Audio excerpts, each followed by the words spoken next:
Hey guys, tonight let's leave behind the familiar comforts of our modern world, the cool glow of LED lights, ocean-scented deodorant, and warm showers.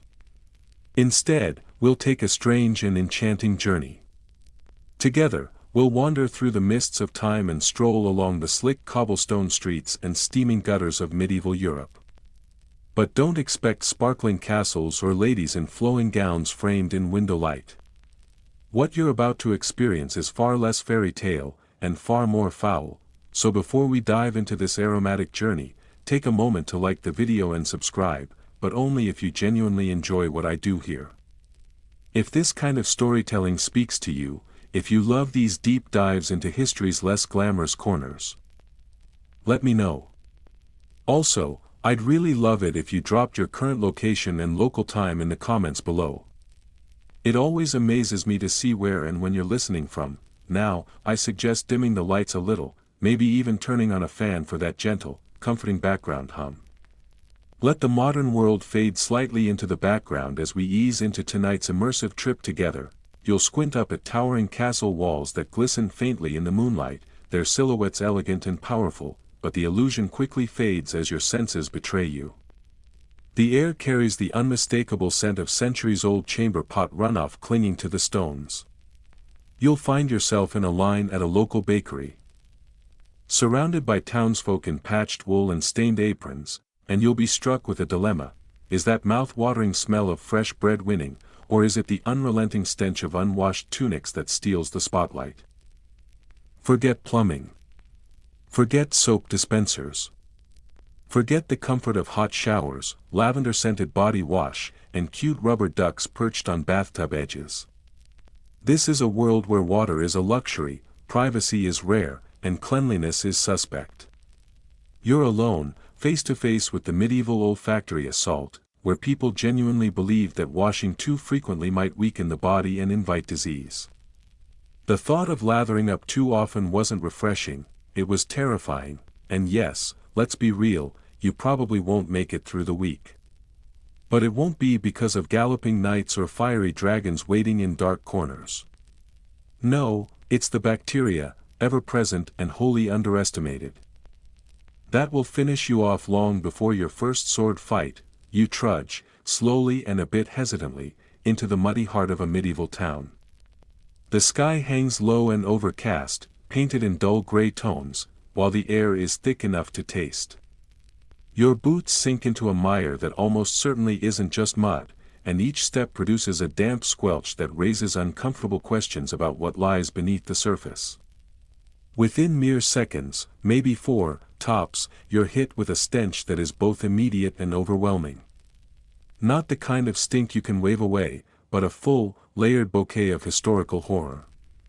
Think stale ale left in wooden barrels too long, rotting meat left out in the sun, manure from horses and livestock, and something else entirely, maybe cabbage that's gone horribly, tragically wrong. A wooden cart creaks past you, its contents hidden beneath a cloth so stained it might once have been white but has long since given up. It trails behind it an odor so acrid and persistent, it could probably strip the paint off a wall. Nearby, barefoot children dart through puddles whose contents you actively choose not to contemplate too deeply. A pig, an actual, living pig, is happily rooting through food scraps discarded in the dirt beside the local baker's stall. And the baker? He's completely unfazed, elbows deep in dough with soot-caked fingernails that make you reconsider every pastry you've ever eaten in your life. The townsfolk around you don't appear the least bit bothered. They move about breathing through their mouths, or perhaps they've simply adapted to this environment so completely that the smell no longer registers. You, however, with your modern sensibilities, your clean clothes, and your preference for deodorant and hand soap, feel like a delicate orchid trying to bloom in the middle of a landfill. Welcome, my friend, to the average medieval town. It's dense, unwashed, bustling with activity, and teeming with the kind of microbial life you'd expect to find in a petri dish. Not a public square, most of these cities didn't have paved roads. Instead, the streets were typically made of compacted dirt, which quickly turned into thick sludge every time it rained. And when it rained, which it often did, it didn't wash the town clean. It only stirred up the contents, creating a rich soup of animal waste, food scraps, and human excrement.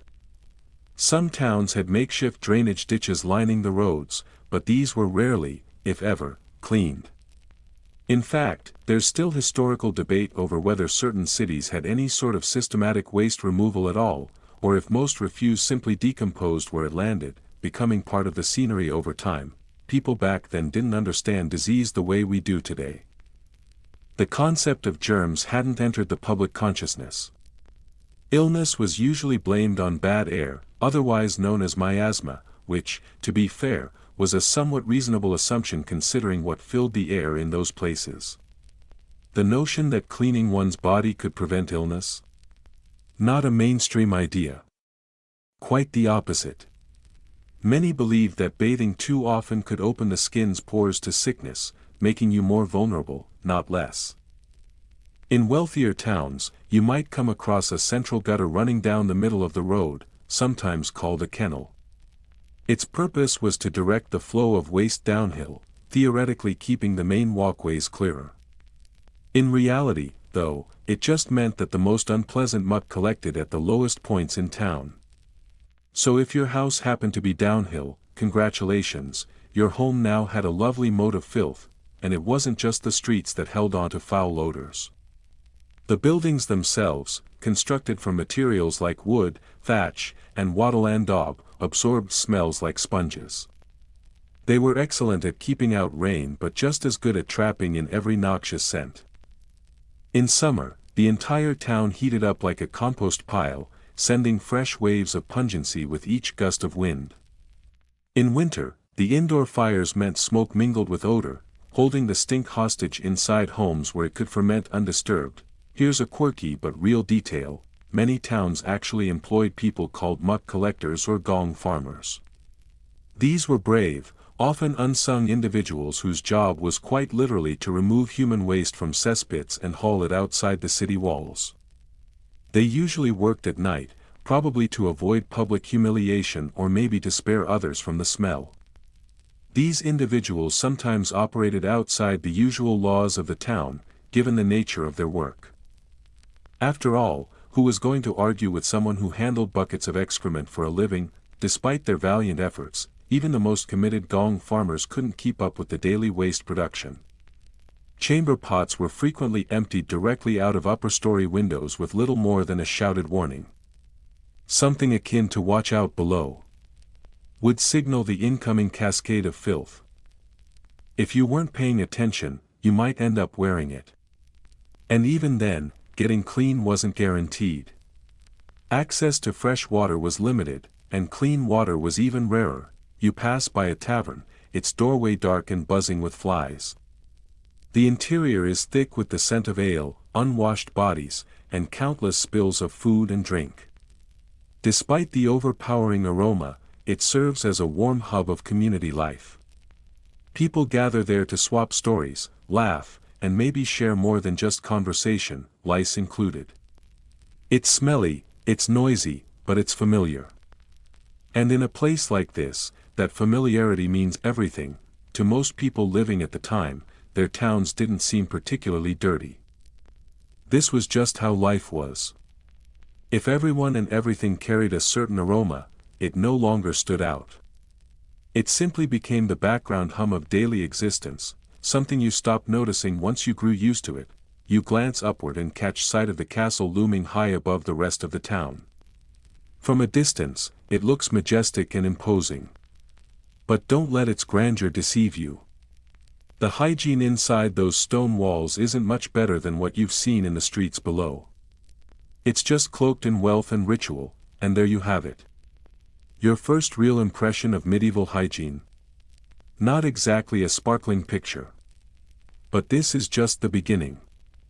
There's still so much more to sniff, to squint at, and to gingerly step around. You try not to breathe too deeply as you keep walking, following the slope of the town's main road. That slope isn't by accident, it's designed so that everything unpleasant trickles downhill. And you're heading straight into it, your boots squelch with every step.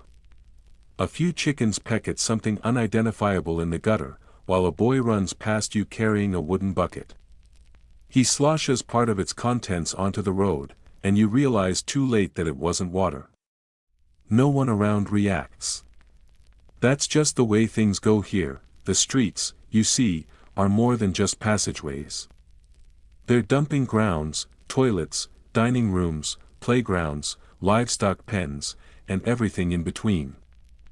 Most medieval towns had little concept of zoning, so you might find a butcher's shop right next to a tannery, a stable next to a bakery, and a fishmonger nestled beside someone boiling dye out of urine. Yes, you heard that right, urine. The ammonia in stale pea was used in everything from tanning leather to whitening fabric. You might even see someone collecting it in jars. This wasn't eccentric behavior. It was a valuable resource.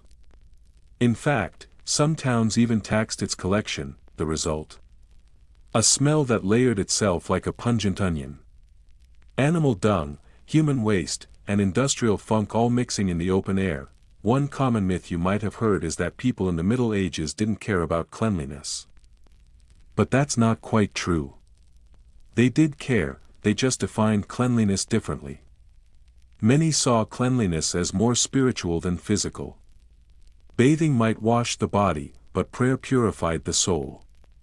Historians still debate whether the average peasant viewed daily grime as a problem or just part of life's design. Still, towns tried to manage the filth, sort of.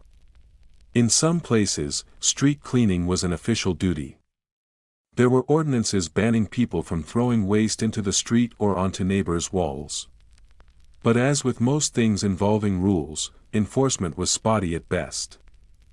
Some towns appointed scavengers, a real medieval job title. These weren't treasure hunters. They were inspectors, tasked with monitoring street cleanliness. They reported offenders, assessed fines, and probably got ignored more often than not. Imagine walking door to door telling people to stop dumping their latrine pots out the window. Now imagine doing that while wearing cloth shoes and no gloves. By the 14th century, a few larger cities had begun experimenting with designated waste zones. London, for example, had dung heaps outside its walls where people could cart their refuse. But the journey from house to heap was often too long, and shortcuts were more immediate, and this was just the residential mess. Markets made everything worse. Picture rows of stalls selling unrefrigerated meat, fish glistening with flies, vegetables bruised and sitting in crates of muck. No plastic wrap. No health inspectors. Just a hope that if it looked fresh enough, it probably wouldn't kill you. Fun fact, some medieval markets used rushes or straw on the ground to soak up spills. That sounds nice until you realize those rushes absorbed everything: blood, broth, boot prints, and were rarely changed. So essentially, they were soggy doormats layered in filth, just squishier. Over time, the problem became so unmanageable that some towns turned to superstition. Maybe the filth wasn't just inconvenient. Maybe it was cursed. Demons in the drains, spirits in the sewage. Of course, the real culprits were bacteria, but they weren't discovered until centuries later.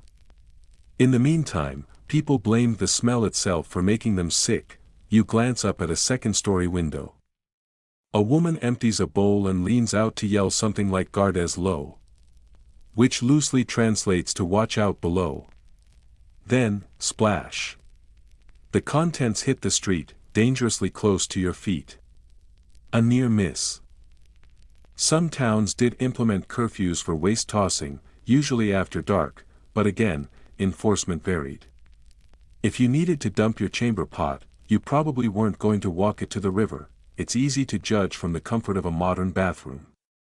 But imagine a world with no plumbing, no sewage treatment, and no trash pickup.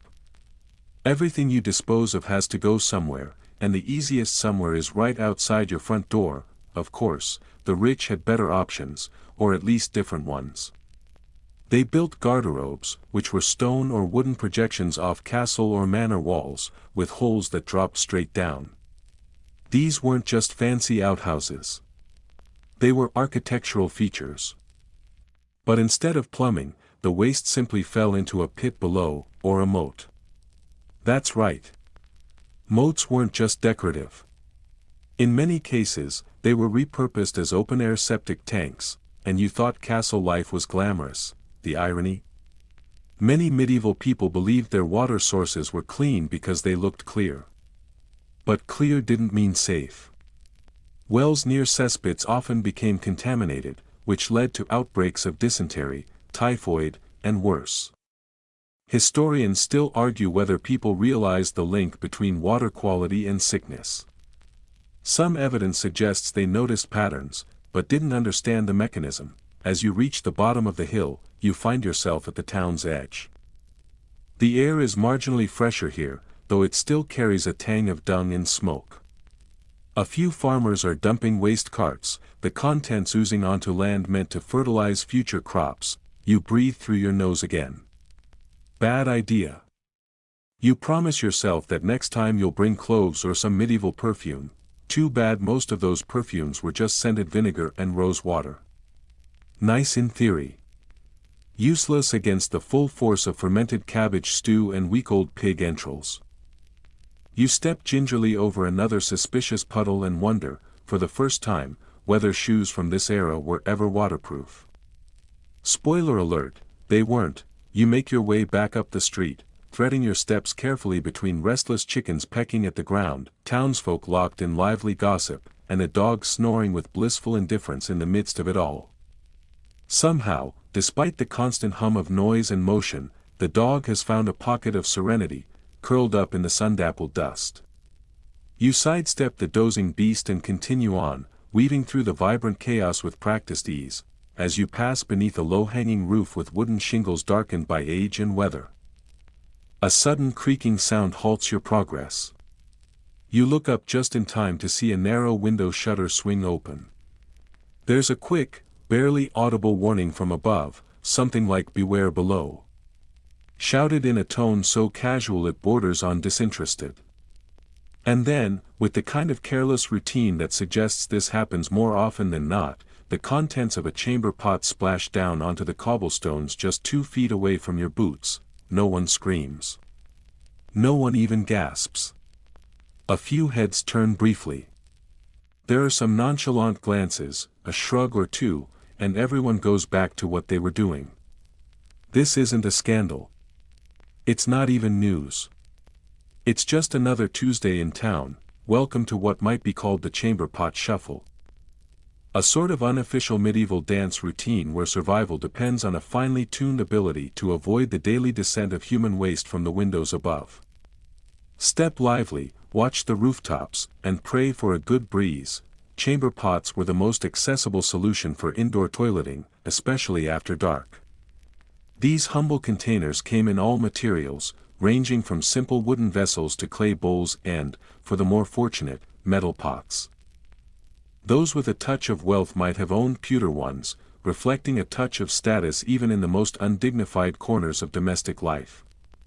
Chamber pots were typically kept tucked beneath beds, ready for late-night needs that couldn't wait until morning.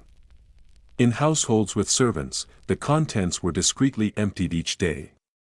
In homes with fewer resources, however, the more direct route was often taken, contents flung out the window, sometimes with a shout, sometimes not. Some municipalities, recognizing the hazard, issued ordinances requiring residents to yell a warning before dumping their waste. Others tried organizing waste disposal by setting specific times during the day. In theory, these rules provided structure and safety. In practice, enforcement was patchy at best, about as dependable as a straw roof in a summer storm. In densely packed urban centers where buildings leaned toward each other across narrow streets, the ground below effectively became a communal latrine.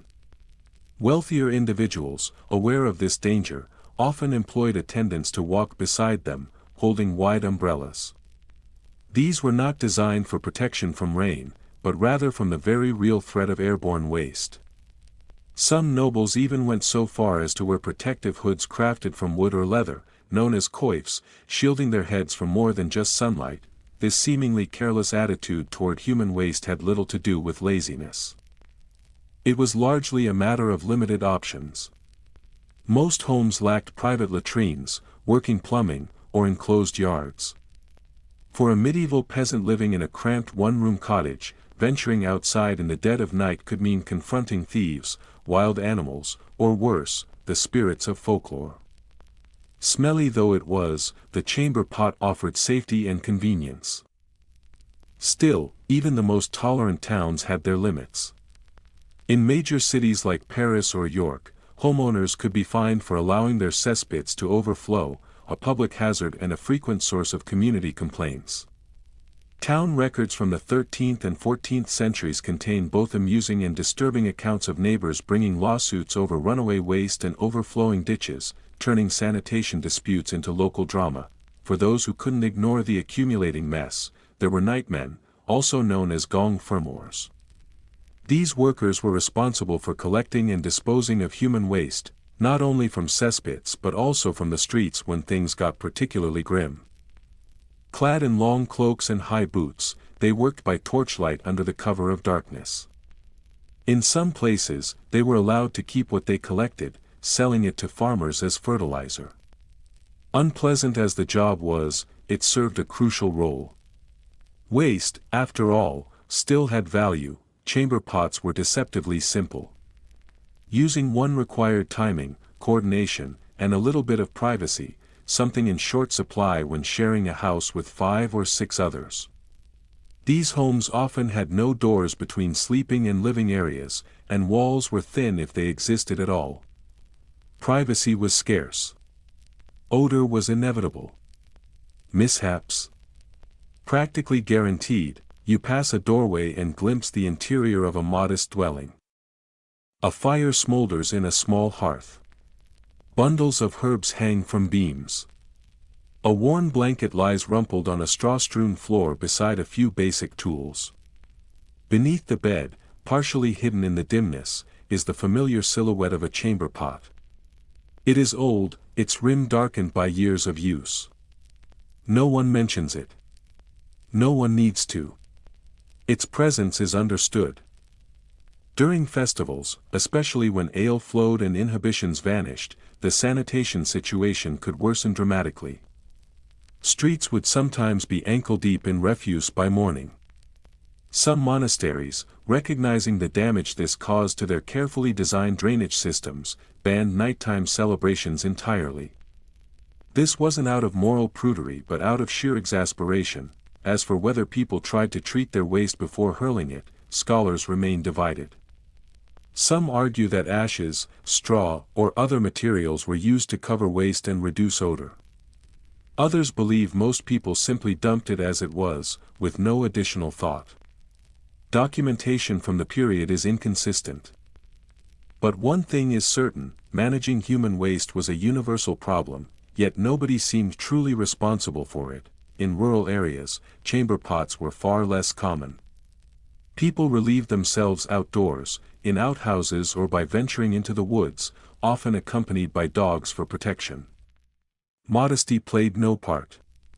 You squatted, did what you needed, and wiped with whatever was available, straw, moss, or on rare lucky days, cloth. Comfort was not the goal. Speed and safety were. A peculiar detail from a 15th-century manuscript notes that noblewomen occasionally used cloths perfumed with lavender or rose water. It didn't change the experience, only masked the smell slightly, offering a thin veneer of refinement over a shared reality. There were also unwritten social rules. For instance, dumping your chamber pot into your neighbor's gutter or too near their property line was deeply offensive. Disputes over such violations could escalate quickly. Some led to fines. Others made it to local courts, where judges listened to grievances about casting ordure too close to someone's storefront or front steps. Even in a world lacking modern sewage systems, there were still boundaries. And crossing them could get you into serious trouble. As you continue walking, you remain alert, your eyes flicking toward every shadowy window overhead. A breeze carries the sour scent of vinegar mixed with something more pungent. Perhaps old turnips. In the distance, a dog howls, maybe it, too, has stepped in something unfortunate. Again, and yet, life carries on with an almost poetic indifference.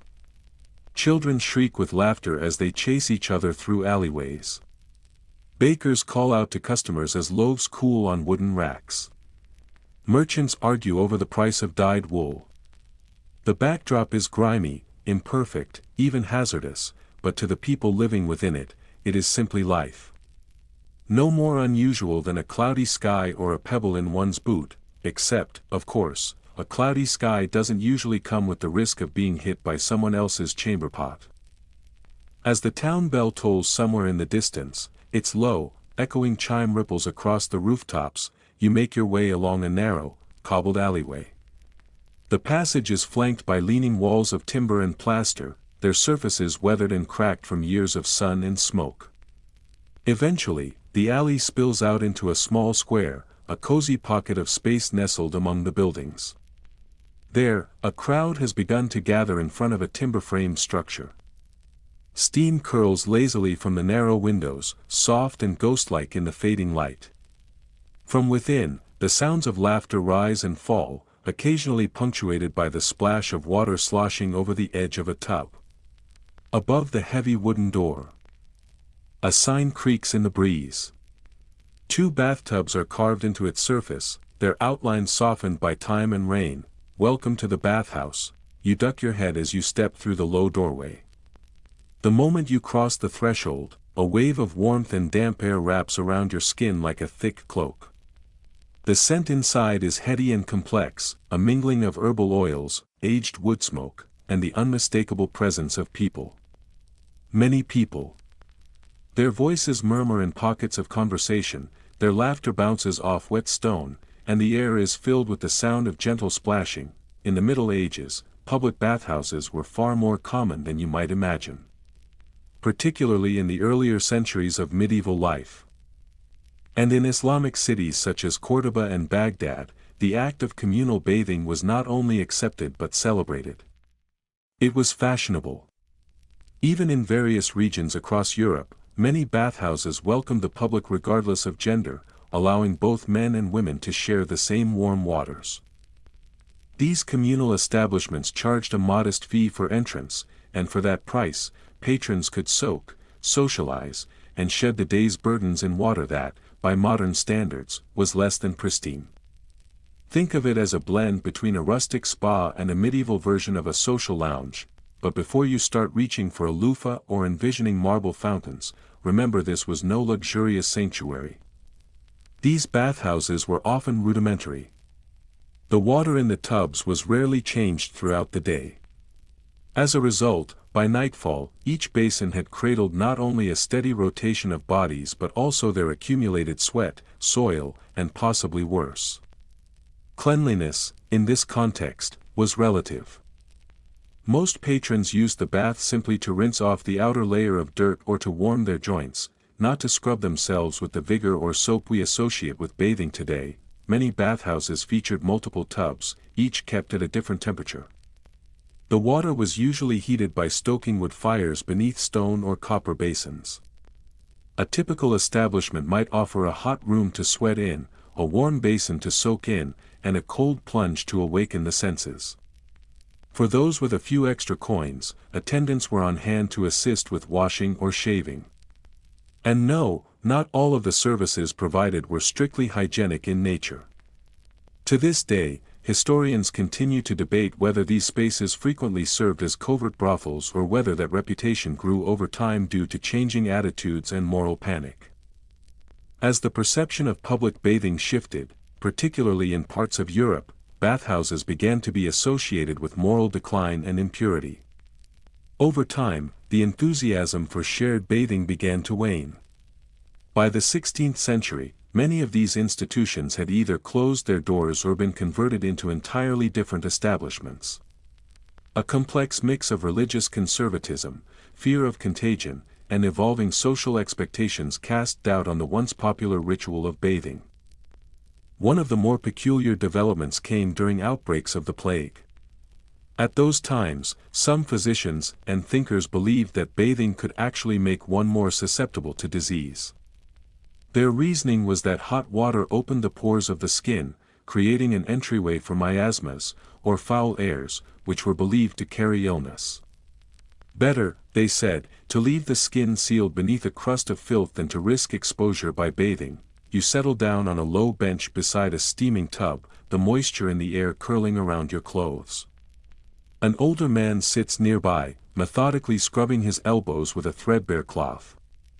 He hums softly to himself, eyes half-lidded, the tension in his shoulders already easing away.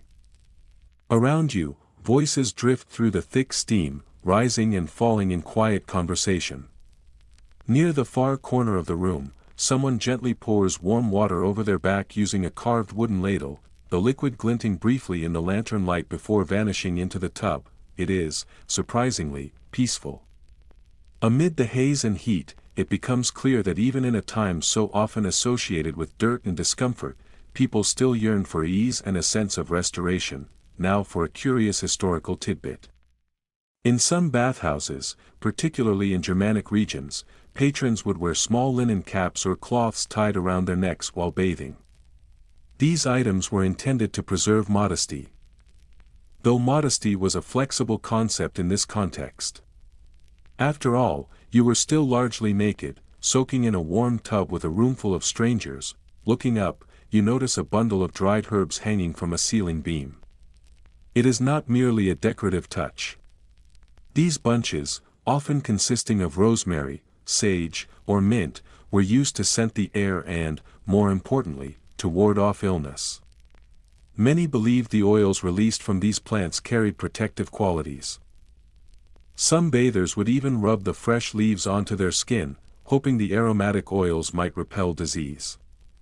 Others wore pomanders, small, fragrant spheres made of resin or wax, suspended from cords around their necks to act as a kind of aromatic shield. Yet for all the effort to cleanse the air, the water itself told another story. Bath water was seldom drained fully. Instead, attendants would top it off, reheat it, and continue to serve new patrons in the same basin. By closing time, the tub might have welcomed dozens of weary bodies, a few spilled mugs of ale, and, if the rumors are true, even a stray loaf of bread drifting across the surface. Despite the dubious hygiene, these places served an important role in everyday life. For many people, especially those living in colder regions or under modest means, the bathhouse was their only opportunity to get warm during the winter months. It was a way to soothe aching joints after long hours of labor. Heating enough water for a personal bath at home was both costly and labor-intensive. So a visit to the bathhouse became more than just an indulgence. It was a small reprieve from the rigors of medieval life. In monasteries, the routine was more structured and restrained. Certain religious orders allowed monks to bathe only 4 times per year, once per season. Others imposed even stricter guidelines. Still, even among the most devout, communal washrooms existed where hands and faces were rinsed before meals or after work. Cleanliness may have been next to godliness, but it was always balanced against time, effort, and doctrine. A cloud of steam rises again as another kettle is emptied into the central tub. The hiss of water against hot stone briefly fills the room. You consider the possibility of slipping off your tunic and sinking into the heated bath. But then you catch sight of the floating specks dancing on the surface, bits of who knows what, and you quickly decide against it. Historians continue to debate whether society truly abandoned cleanliness in the later Middle Ages or if the decline in bathing was more gradual and specific to certain regions. Some towns, especially in parts of Central Europe, kept bathhouses running well into the Renaissance. Others shut them down entirely in the wake of syphilis outbreaks and condemnations from fiery preachers who railed against the sins of the flesh. Across the room, the old man sighs contentedly. Feels good to soak the chill out, he murmurs to no one in particular. His voice is soft, almost reverent. And for a brief moment, you nearly forget where you are. Outside these walls, the world remains noisy, chaotic, and cold. But in here, for now, it is quiet, warm, and thick with mist. Imperfect, certainly. But even in a time of grime and hardship, moments of comfort like this still existed. Just be sure not to swallow the water. You step back out into the cool air, your skin slightly clammy from the bathhouse steam, and the world feels somehow sharper, fresher. But not for long. A butcher walks past with a blood-slick apron, and a breeze from a nearby alley reminds you that even the bathhouse can't compete with the town's signature scent. Down a narrow side lane, a woman stands beside a bubbling pot set over a fire. The scent that wafts from it isn't stew. It's something harsher, sharper, with a distinct whiff of ash and grease. She's making soap, or rather, something that wants to be soap. In medieval times, soap was both essential and suspicious.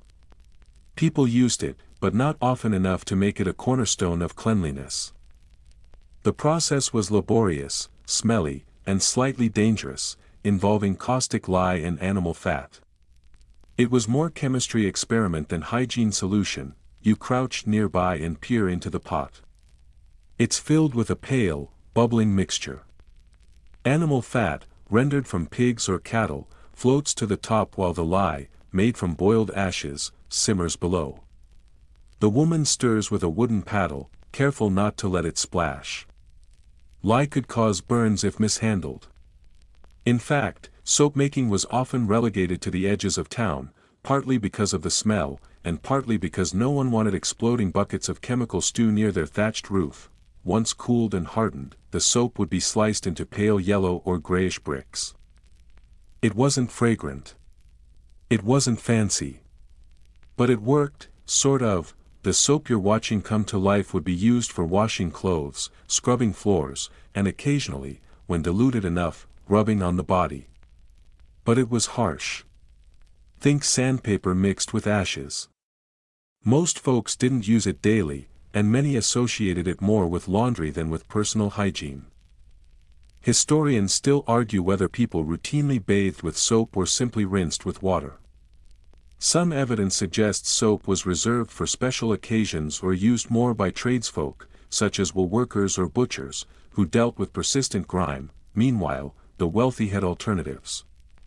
Imported soaps from Aleppo or Castile, made with olive oil and sometimes perfumed with herbs, were coveted by nobles. These soaps were smooth, creamy, and far too luxurious to be used on your socks. You might use them to freshen up before a feast or show off during a visit from a rival lord. Fun fact, the word soap itself has roots in Roman mythology. According to legend, women washing clothes on the slopes of Mount Sapo discovered that animal fats from sacrifices, mixed with ashes and rainwater, created a foamy, cleansing mixture. Whether true or not, it gave soap its name and a dramatic origin story. Back in the alley, the woman pours her mixture into a wooden mold lined with linen. She wipes sweat from her brow and glances your way with a look that says, "Don't stand too close unless you want a lye splash."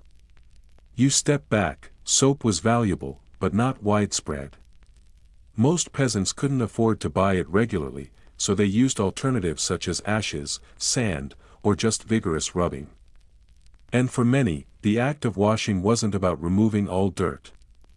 It was about reducing it to a tolerable level. In some regions, people rubbed their skin with oil or lard, then scraped it off with a knife-like tool called a strigil. This Roman custom lingered into the early Middle Ages, especially in warmer climates, and while it sounds barbaric, it was surprisingly effective at degreasing the skin. Sort of a medieval exfoliation routine. You reach for your sleeve, suddenly itchy. Was that soap steam or just your imagination? Hair washing was even more infrequent. With lice as constant companions and hair care products limited to oil, vinegar, or herb infusions, most people settled for braiding or covering their hair rather than scrubbing it. In fact, many believed that frequent washing weakened the hair or made it fall out. A clean scalp was a vulnerable one, or so the thinking went.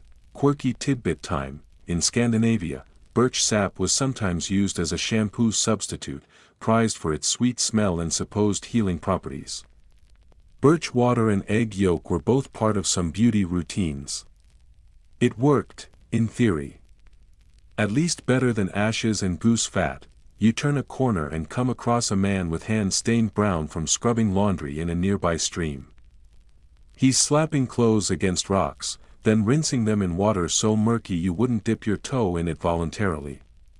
A cake of soap lies nearby, lumpy, uneven, and crumbly. Laundry days were community events. Women gathered by rivers, lakes, or public wash houses, catching up on gossip while tackling mountains of linen. Underwear, tunics, and bed sheets all got a turn eventually. But given how hard the labor was, people washed clothes less frequently than you'd expect. A shirt might be worn for weeks between scrubbings.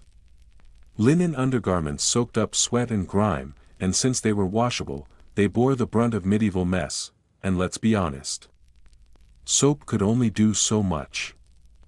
With dirty water, little privacy, and no running taps, clean became a flexible concept. It didn't mean spotless. It meant not entirely disgusting. You walk away from the soap maker, the scent of lice still tingling your nose, and reflect on how something we now take for granted, suds, bubbles, freshness, was once a complicated, caustic, half-mystical affair, and next time you pump a dab of lavender-scented foam into your hands, remember the woman with the boiling bucket of fat and ashes. You continue your slow walk forward, one hand lifting to scratch absently at your scalp. The sensation has been lingering ever since that last alley, faint at first, but now growing into something more pointed. It no longer feels like a random itch. It feels personal. You pause beneath the overhang of a timber-framed house, the kind with peeling beams and weathered walls, and your eyes drift toward a small domestic scene nearby. A young girl sits on a low wooden stool, wriggling in discomfort. Her mother hunches over her, face set in determined focus, using a small, fine-toothed comb to part and inspect each section of her daughter's hair. The girl fidgets, clearly wishing to be anywhere else. But the mother does not react. Her hands are steady. Her purpose is unwavering. You watch as a tiny object is flicked with practiced precision into a bowl at her side. A moment later, another joins it. Yes. There's no mistaking it now. It's lice season. Lice, fleas, and a host of other unwanted, itchy interlopers were just a normal part of daily life during the Middle Ages. They were as persistent and unavoidable as rain in the English countryside. If you had hair of any kind, whether long or short, thick or fine, you almost certainly had company. These tiny six-legged squatters didn't care about your hygiene habits. Bathing, scrubbing, and rinsing made little difference to them. They took up residence wherever warmth and shadows gathered, your beard, your cap, your blanket, and perhaps worst of all, your hat. Hats were a particular favorite. Most were never washed and often passed from head to head without a second thought. Their constant use and cozy interiors made them ideal breeding grounds. For a medieval flea, a hat was less a piece of clothing and more a dream home. The tool the mother is using, a knit comb, was common and essential in every household. Crafted from materials like bone, ivory, or boxwood, its design is one that has endured across centuries with barely a change. You might even recognize the shape yourself if you've ever seen one. These combs were not just practical but sometimes decorative. Some bore intricate carvings, were hung from belts, or given as thoughtful gifts at weddings. A finely made comb could signal cleanliness, care, and even affection. It was the medieval equivalent of giving someone a high-end grooming kit, yet even with such tools at hand, dealing with infestations required more than just diligent combing. People often turned to additional methods to repel or eliminate the pests. Herbal washes, such as rosemary or lavender infusions, were common. Vinegar rinses were another popular tactic, believed to help loosen the eggs. Others wore small cloth bags filled with dried herbs like wormwood or pennyroyal, hoping the scent would discourage insects.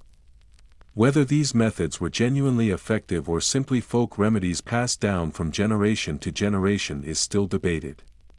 Historians remain unsure whether such techniques made a real difference or simply left people smelling like traveling salad carts. For more severe infestations, there was a drastic, yet highly effective solution: shaving. This was not a decision made lightly.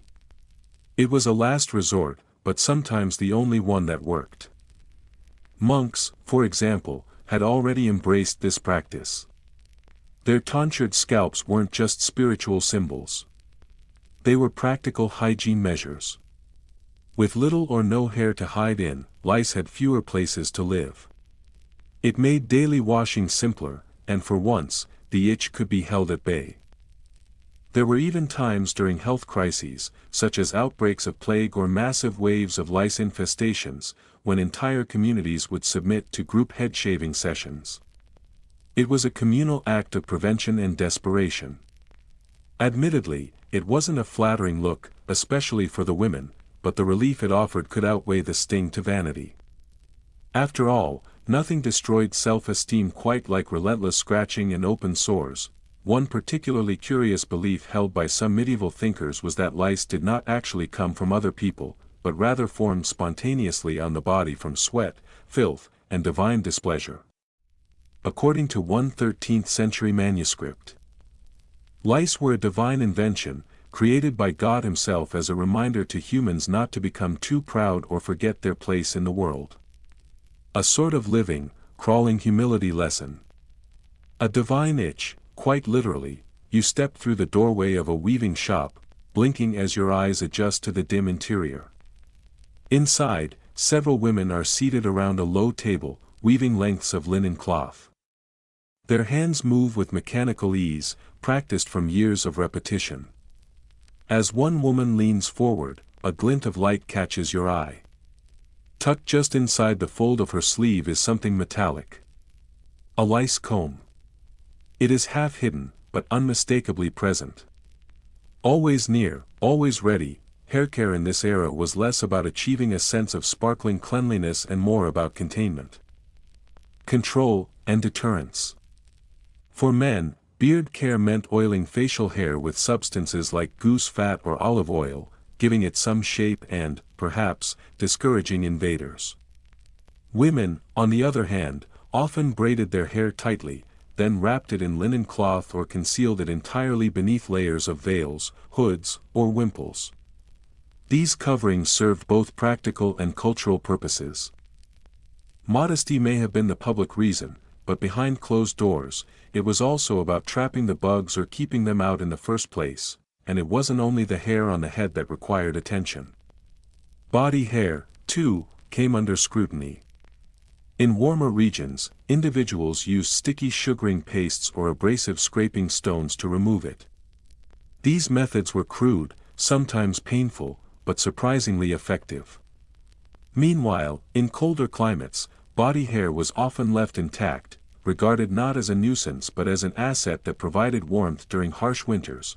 As you pass a barber-surgeon's stall, a flash of metal catches your attention. An array of gleaming razors lies on display, neatly arranged for curious passers-by. The barber, whose toothy grin reveals the sad state of medieval dentistry, waves you over. His services are diverse: shaves, haircuts, tooth extractions, bloodletting, and yes, even treatments for lice. Some barbers offered what they called nitpicking sessions. You would sit on a stool for perhaps an hour while they worked methodically through your hair, sometimes applying cloths soaked in vinegar to slow or stun the pests before dragging them out with combs. Did these methods eliminate lice completely? Probably not. But they brought temporary relief. And in a time when comfort was often scarce, even a short break from itching was worth the cost. Then, of course, there were wigs. Among the wealthy, wigs gradually rose in popularity. They were fashionable, certainly, but also offered a practical advantage. Unlike your real scalp, a wig could be removed, boiled, and thoroughly deloused. It allowed the upper class to maintain the appearance of elaborate hairstyles without weeks of careful grooming or the constant fear of infestation. Eventually, by the Renaissance, powdered wigs would become almost mandatory in courtly circles, but the seeds were sown here in the later medieval period. Hairpieces were a sign of status, but also, for some, a desperate solution to a persistent problem. A sharp cry breaks your reverie. You turn to see a young boy sprinting past, scratching frantically at his head. His mother follows close behind, holding a steaming pot in one hand. Whether it contains a carefully brewed herbal rinse or simply a concoction of warm water and vinegar, it is clear the boy wants no part of it. This is what care looked like. Everyday care. Not glamorous. Not sterile. Not especially effective by modern standards. But it was what people did. They cared with what little they had. They tried, even without shampoos, conditioners, or medicated lice treatments. Effort, persistence, and ingenuity formed the core of medieval hygiene. Historians continue to speculate about the psychological toll this constant itchiness might have had on people. Diaries and letters from the period rarely mention lice directly. Perhaps they were simply too commonplace to be worth writing about. Or perhaps the subject was just too uncomfortable to dwell on. But the clues are still there. Knit combs discovered in ancient burial sites. Verses and poems lamenting the endless scratching. Paintings that show children mid-itch. And medieval household manuals containing entire chapters devoted to pest control. Some of the suggestions were practical, others fanciful. One remedy involved rubbing your head with mashed figs and goat's milk, followed by wrapping your hair in seaweed overnight. Another claimed that placing a garlic bulb beneath your pillow would drive the insects away. Creative, certainly. Reliable, less so. You retreat into a shaded alcove and cautiously run your fingers through your hair. Nothing. At least, nothing you can feel just yet. Still, your scalp prickles with uncertainty. Maybe it's empathy. Maybe it's your imagination. Or perhaps, just perhaps, one of those tiny, determined stowaways managed to sneak aboard while you were relaxing at the bathhouse. Best not to dwell on it too long. You pull your hood a little further forward and carry on. The midday sun slants through the warped glass panes as you step into a timber-framed inn, your boots thudding softly on worn floorboards. The first thing to hit you isn't the noise or the sight of packed benches, it's the smell.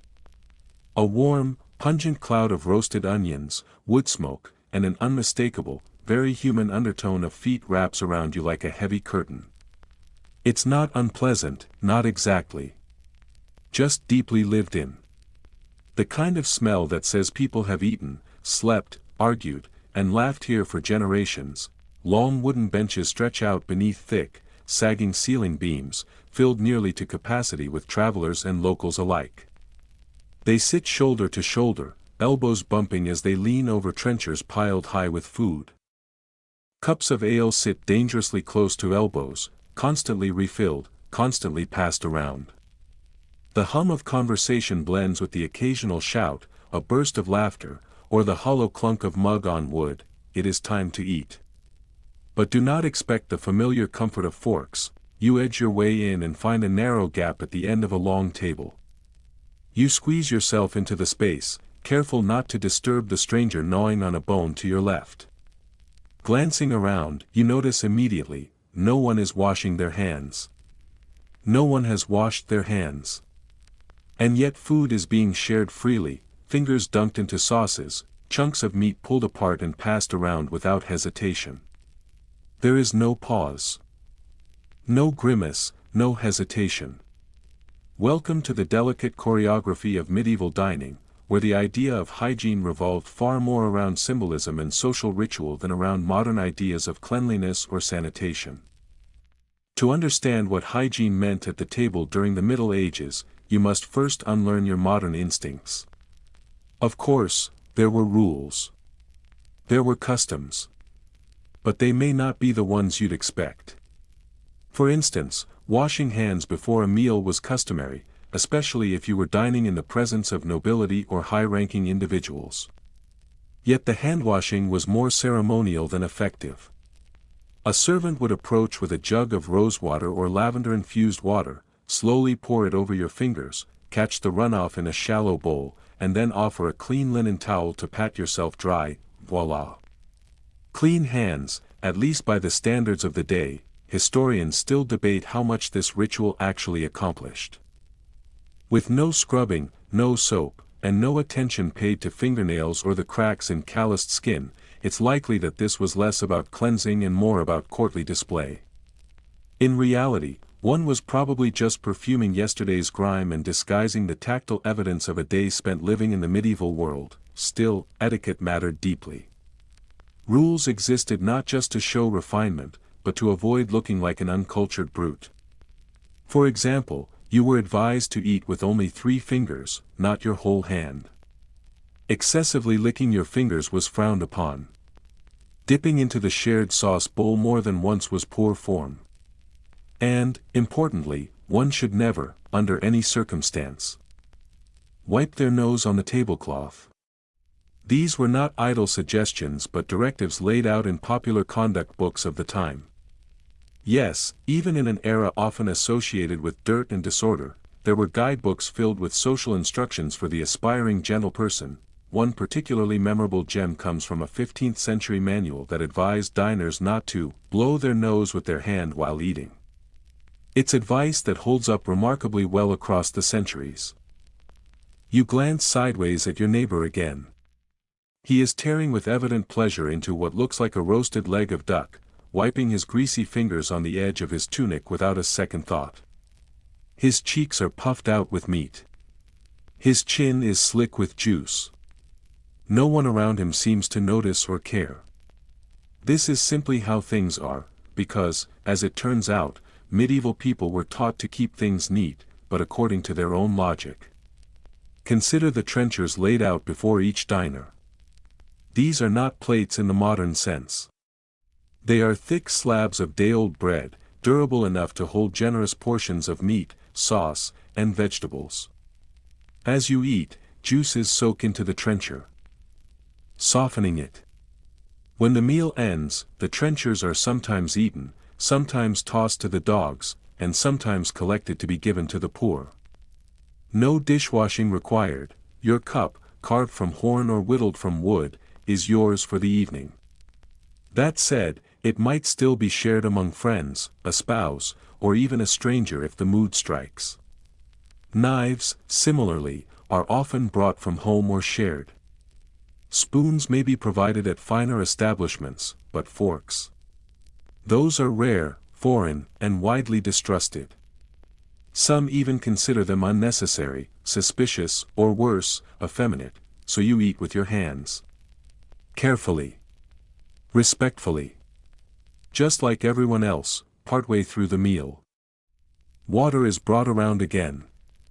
This time, not for your fingers but for your mouth. It's not about killing germs, there's no understanding of microbes yet, but about courtesy. When everyone drinks from the same cup, breath matters. Medieval diners were very much aware of bad breath and tried to manage it with the resources they had. Parsley was chewed, as were cloves and cardamom pods. Fennel seeds were another option. Some people even carried small, fragrant pellets made of honey and mint to freshen the breath. Fun fact, at least one medieval toothpaste recipe included ingredients like crushed coral, burnt shells, and dried sage. Another used ashes and salt. Tooth care was certainly not ignored, but it leaned more toward the experimental than the effective. And what about washing hands after the meal? Optional. Many simply wiped their hands on their clothing or on the rushes scattered across the floor. These rushes, grasses or herbs laid underfoot, acted as a kind of communal napkin, absorbing whatever fell from the table, be it ale, grease, or bone. They were changed periodically, perhaps every few weeks. Possibly less. There's a hush as the innkeeper appears with a tray of desserts. Small, sticky honey cakes studded with bits of dried fruit are handed around. Each person breaks off a piece with their fingers. You try not to focus on how many hands have already touched the cake you're about to eat. Then again, the man next to you just scratched his beard, picked his teeth with the point of his dagger, and is now holding out a generous slice in your direction. You accept it. You smile. Historians continue to debate whether medieval meals were truly unhygienic or simply different, shaped by the constraints of the time. In a world without running water, germ theory, or antiseptic standards, cleanliness was less about sterility and more about outward appearances and behavior. People trimmed their nails. They avoided visibly filthy fingers. They knew enough not to sneeze or spit on shared food. Even so, it could be a tall order. You notice a servant moving up and down the table, sweeping bones, crusts, and dropped bits of meat off the surface using a flat board. There is no pretense of collecting it for disposal, it all goes straight onto the floor, where dogs and the occasional chicken dive in with eager enthusiasm. Nothing is wasted. Nothing is sanitized. At finer feasts, there was one final flourish, the after-meal hand scenting. Once again, rosewater or other perfumes were poured gently over guests' hands. At particularly wealthy gatherings, hosts might even offer scented gloves or little pomanders filled with dried herbs as gifts for the road. A fragrant farewell, thoughtfully given. As the meal ends, the crowd begins to thin. Some diners drift back to their trades or errands. Others remain behind, leaning in close to gossip or laugh. A few simply sit in contented silence, their bellies full, their fingers gleaming with oil and honey. You find a bit of cloth to wipe your own hands, but the stickiness lingers. There are no antibacterial wipes. No sinks. No soap. You duck through the low doorway on your way out, the edge of a faded tapestry brushing your shoulder as you pass. It has probably never been cleaned, or if it has, not recently. Outside, the scents of the street greet you like familiar old companions, and as you step into the afternoon light, one thing becomes undeniably clear: hygiene at the medieval table was not about eliminating bacteria. It was about signaling civility, participating in ritual, and preserving dignity, even in the middle of a messy, greasy, communal feast. It wasn't always clean by modern standards. But in its own way, it was cultured, thoughtful, and profoundly human. You follow a narrow path that leads away from the bustle of the inn, weaving your way through a lively sprawl of market stalls where vendors hawk their wares with loud enthusiasm. Along the way, you pass a row of chickens clucking with exaggerated self-importance, strutting as if they own the dusty strip of road. Just beyond them, a group of children sits hunched in a circle, tossing small pebbles in the dirt and arguing over whose stone landed closest to a crooked stick planted in the ground. The air is thick with laughter, chatter, and the occasional bark of a dog chasing nothing in particular. As you continue on, the sounds of the town begin to fade into a soft hum behind you. The path curves gently to the right, and you duck beneath the twisted limbs of an overhanging tree, stepping into a grove dappled with shade and filtered light. It lies near the very edge of the village, peaceful and almost forgotten. There, beneath a slanted wooden canopy darkened by time and weather, sits an old woman perched on a small, uneven three-legged stool.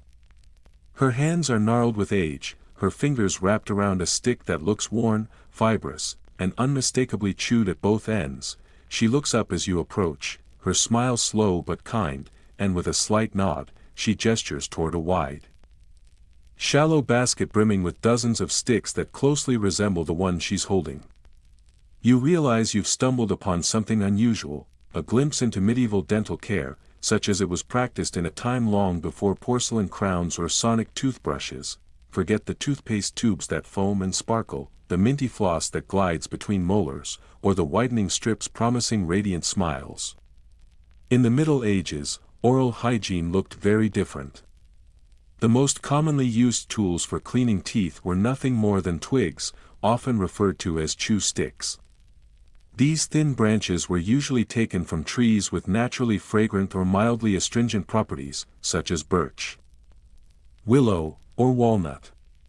People would gnaw on one end until the fibers frayed into a kind of natural brush, then rub it across their teeth and gums in a repetitive motion.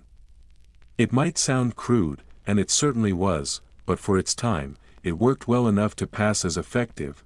You reach down, pick up one of the sticks, and give it a tentative try. The texture is rough at first, but soon softens. The flavor surprises you, bitter, earthy, with a subtle, almost mint-like undertone that lingers faintly on your tongue. There's no foaming, no artificial sweetness, and nothing that glitters or gleams. But it scrapes away the bits of your last meal in a manner that is satisfyingly simple, even primal. Chew sticks, however, were not the only method available to those concerned with the cleanliness of their mouths. In some regions, people used coarse cloths wrapped tightly around their fingers, dipping them into solutions made from salt or vinegar before scrubbing their teeth. Others experimented with pastes concocted from all manner of substances. There are records of mixtures containing ashes, powdered bones, and crushed herbs. One recipe, copied carefully into a 14th-century manuscript, called for a combination of powdered charcoal, dried sage, and a spoonful of honey. It likely tasted awful, gritty, and pungent, but it served the purpose of polishing teeth to a modest shine. Historians remain divided on whether the dental health of medieval people was better or worse than what we see today. On the one hand, refined sugar, the root of many modern dental woes, was virtually non-existent for the common folk, only appearing in Europe much later and remaining an expensive luxury for centuries. With less sugar in the diet, there were likely fewer cavities overall. On the other hand, people had no access to fluoride, professional dental cleanings, or the vast array of modern tools and treatments that we now take for granted. Skeletal remains uncovered by archaeologists present a mixed picture. Some skulls show teeth that are still remarkably intact, worn smooth not by decay but by years of chewing coarse bread made from stone-ground grains. Others, especially those belonging to the upper class who indulged in honeyed desserts and sweetened wines, reveal mouths ravaged by abscesses, deep cracks, and eroded enamel. In those cases, sweetness came at a steep cost. It was not just a pleasure. It was a menace that left a painful mark. And then there's the folklore. In certain parts of medieval Europe, people believed that toothaches were caused by tiny worms burrowing into the gums. Not metaphorical worms, but actual ones. This idea lingered stubbornly through the centuries, and it led to some truly bizarre treatments. People smoked their mouths with pungent herbs in an attempt to drive the worms out. In some cases, they even applied leeches to their faces or jaws, hoping to draw the invisible pests from beneath the skin. Medical science, to put it kindly, was still in its infancy. The old woman reaches into her basket again and offers you another chew stick. This one is slightly thicker and gives off a stronger, more aromatic scent. As you accept it, you notice a small leather pouch hanging from her belt, cinched tight with a bit of twine. Inside are dried cloves, dark and shriveled but still fragrant. These were not chewed simply for their taste. Cloves helped combat bad breath, and mouth odor was just as embarrassing centuries ago as it is today, even if people had no concept of bacteria or dental plaque. In noble households and royal courts, breath-freshening lozenges made from herbs, sugar, and occasionally exotic oils became fashionable during the later medieval period. Some nobles went so far as to commission custom pastilles blended with rose oil, mint, or anise seed. These sweet-smelling pellets were luxurious and symbolic of status. Whether they actually worked to freshen breath is another matter entirely. As you continue along the path, your eye catches something half buried in the dirt. It's small, blackened, and unmistakably a human tooth, likely yanked from someone's mouth by a barber surgeon and discarded without a second thought. In those days, tooth extraction was the standard response to dental pain. There were no fillings, no root canals, and no numbing gels. If a tooth ached, it came out. Barbers, who often doubled as surgeons, carried iron forceps for just such occasions. They worked quickly, with strong hands, no anesthesia, and a tolerance for screaming. In some towns and villages, you might hear the distant clang of a bell signaling the arrival of a traveling tooth drawer. These self-proclaimed specialists claimed to be experts in easing toothache. A few were knowledgeable and well-practiced. Others were little more than showmen, offering miracle cures laced with vinegar, crushed herbs, or what they insisted was a secret potion. When pain is severe and relentless, even the most suspicious cure can sound like salvation. Back near the grove, a few children giggle as they imitate the old woman, rubbing their teeth with slender twigs. One flashes a wide, gap-toothed grin, proudly displaying the absence of a front tooth. Another holds his cheek and winces in discomfort. The woman soaks a square of cloth in a dark, pungent brew simmering in a small pot beside her and presses it to the child's lips. He takes a sip, grimaces hard, then swallows it with visible effort. It's likely a homemade tincture of sage, vinegar, and honey, a family recipe passed down by word of mouth through generations. Scholars continue to debate how widespread daily dental care truly was during the Middle Ages. Did ordinary villagers really use chew sticks each day, or did they reach for one only when pain made it necessary? Did nobles care more about breath and appearance than commoners? Or is that an assumption shaped by modern notions of class and hygiene? What we do know is that people, regardless of era, cared about their teeth. They may not have understood plaque, cavities, or gum disease, but they recognized the warning signs of rot, pain, and social rejection. Rotten teeth were more than a nuisance. They were a real problem. And while some people ignored them and endured the consequences, others got creative, sometimes alarmingly so, in their efforts to solve it. The Middle Ages left behind plenty of peculiar details. In Italy, ground oyster shells were sometimes added to tooth powders. In Germany, people used charred stag horn. In England, a favorite rinse involved steeping rosemary in red wine. Across cultures, communities chased the same goal, a cleaner mouth, a better smile, and tolerable breath, especially in close conversations. As you return to the edge of town, your chew stick still wedged between your molars, you pass a nobleman adjusting the folds of his velvet cloak. He turns to smile at a lady walking by, and as he does, you catch a glint of something unexpected. One of his teeth is capped in gold, gleaming faintly in the sun. Decorative dental work, though rare, was not unheard of in medieval times. Gold caps, especially among the wealthy, served as a bold display of status and durability. You can't help but wonder how much it must have hurt to install one of those. Your jaw twitches in sympathy at the very thought, and as you walk, slowly crunching down the last stubborn fibers of your chew stick, you begin to think that maybe, just maybe, modern dental floss isn't so bad after all. You round the corner of a crumbling stone chapel, your fingers brushing along the weathered wall as the scent of cold stone fills your lungs. A priest stands near the entrance, his robes faded but clean, holding a sprig of rosemary just beneath his nose. He nods at you with a gentle familiarity, a kind of silent blessing. You're about to return the gesture with a respectful nod of your own when something else interrupts the moment entirely. A sharp, musky odor rolls in, potent enough to eclipse the rosemary's mild fragrance. It is unmistakably human, thick with sweat and something more. This isn't the everyday funk of labor or unwashed clothes. This has a strangely compelling undertone. It's human, yes, but it carries with it a weight, a presence. Reverence, even. Following the scent, you find yourself approaching a small shrine nestled into the far side of the chapel grounds. A low murmuring fills the air. You realize the people gathered here are not only praying. They are inhaling, deeply and deliberately, as though the act of breathing itself carries spiritual significance. They are here not just for devotion, but for the experience of sainthood through scent. And in this case, the experience is far from fragrant. This is what historians have come to call the stinky saint syndrome. You inch forward through the press of pilgrims, stepping through a haze of incense that drifts lazily from a basin of burning coals. The sweet smoke curls and coils into the air, but it is thin, diluted, unable to fully disguise the true scent at the shrine's heart. A monk in a brown habit kneels nearby, his movements slow and careful. With practiced hands, he lifts a small wooden panel that covers the reliquary.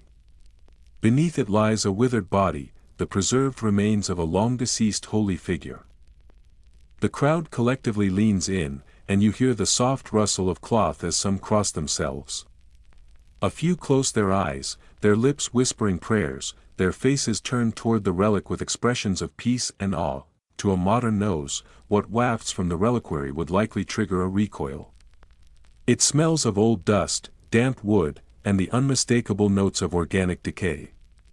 But for the faithful of the Middle Ages, this scent was not one of rot. It was one of virtue. In that era, bodily odor was not merely endured. It was, at times, sanctified. Filth, especially when willingly embraced, was reimagined as a holy offering. Many saints were celebrated not for their cleanliness, but for their refusal to cleanse. Washing the body was sometimes considered an act of vanity, a distraction from divine focus. Dirt became a symbol of renunciation. The more a person rejected earthly comforts, the more spiritually exalted they might become. One of the most vivid examples is Saint Benedict Joseph L'Abri. He wandered across Europe in ragged clothes, covered in lice, choosing to live in poverty and near constant discomfort. He rarely bathed, and yet he was revered for his intense piety and absolute humility. People followed him not to hear him preach, but to touch the hem of his threadbare cloak. They believed his body carried the odor of sanctity, a sacred scent that signified divine favor. To them, his smell was not something to be endured but something to be honored. Of course, not all accounts of saintly scent revolved around putrescence. There were also tales of miraculous perfumes emerging from corpses. After death, some saints were said to give off aromas of roses, of sweet frankincense, or of freshly baked bread. The truth behind these stories remains murky. Were they exaggerated accounts of real phenomena, or were they hagiographic embellishments, crafted by devout scribes who wished to soften the reality of decomposition? Scholars continue to debate this question. One particularly peculiar detail emerges from medieval manuals of saintly investigation. If, upon exhumation, a holy person's body appeared to resist decay or emitted a strangely pleasant smell, it was taken as confirmation of their sanctity. As a result, exhumations often involved more than visual inspection. They became occasions of anxious sniffing, as bishops and monks leaned over corpses and relics, searching for signs of the miraculous. You glance at the monk still stationed by the reliquary. His expression remains neutral, his breathing steady, as if he has grown entirely accustomed to the scent that saturates this chamber. To him, this mingling of preserved holiness and organic decline is simply another part of the day's work, as ordinary as lighting candles or turning pages of scripture. But outside the realm of saints, the connection between odor and moral standing ran deep in the medieval imagination. Smelling too clean could invite suspicion. A sweet aroma might indicate pride or hidden sin cloaked in perfume. On the other hand, smelling unpleasant, even offensive, could mark a person as pious, unworldly, or devoted to rejecting vanity and carnal temptation. This judgment extended far beyond monasteries. In everyday life, especially for women, smell became a form of social currency. A woman who wore too much perfume might be accused of seduction or deceit. A woman who smelled too earthy might be whispered about as a possible witch. The boundary between purity and danger was thin and constantly shifting, determined as much by scent as by behavior. Nearby, a group of pilgrims gathers around a shallow basin of holy water set at the shrine's edge. Some dip handkerchiefs and cloth scraps into the water, hoping to bring a bit of the shrine's sanctity home. One woman gently presses the damp fabric to her neck, whispering a quiet prayer.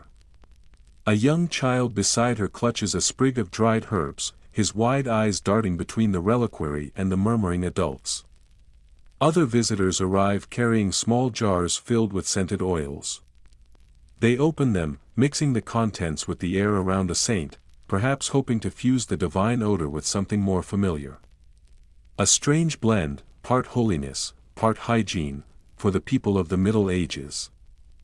Smell was never just a sense. It was a belief system. A spiritual channel. A diagnostic tool for the soul. Foul air was thought capable of transmitting not just illness, but sin and evil. Conversely, a sacred scent could heal the body, cleanse the mind, and draw the faithful closer to God. Inhaling a relic's aroma wasn't simply about remembrance. It was a form of grace in action. As you make your way back toward the chapel entrance, light filtering through high windows catches in the curls of incense still hanging in the air. Your head feels faintly light, perhaps from the smoke, perhaps from the press of contradictory ideas. In this place, the medieval mind reigns. And in that mindset, unwashed flesh might not have been a sign of neglect. It might have been a gateway to the divine. A path to God paved in dirt and sweat and stubborn refusal to wash. Modern scholars continue to puzzle over the question. Did the faithful truly find the odor of sainthood pleasant? Or did they merely believe they were supposed to? Were they swept up in collective reverence, shaped by centuries of teachings and expectations? Whatever the answer, the legacy endured. Shrines dedicated to famously foul-smelling saints often became major pilgrimage sites, complete with long queues, donation boxes, and relics carefully stored in scented cloths. Those cloths, whether they masked or preserved the odor, became part of the relic themselves, and the association between scent and meaning did not end with religion. In all walks of life, odor told stories. It hinted at one's labor, one's station, one's secrets. The smell of musk might indicate a hunter. A sharp garlic tang might mark a peasant farmer.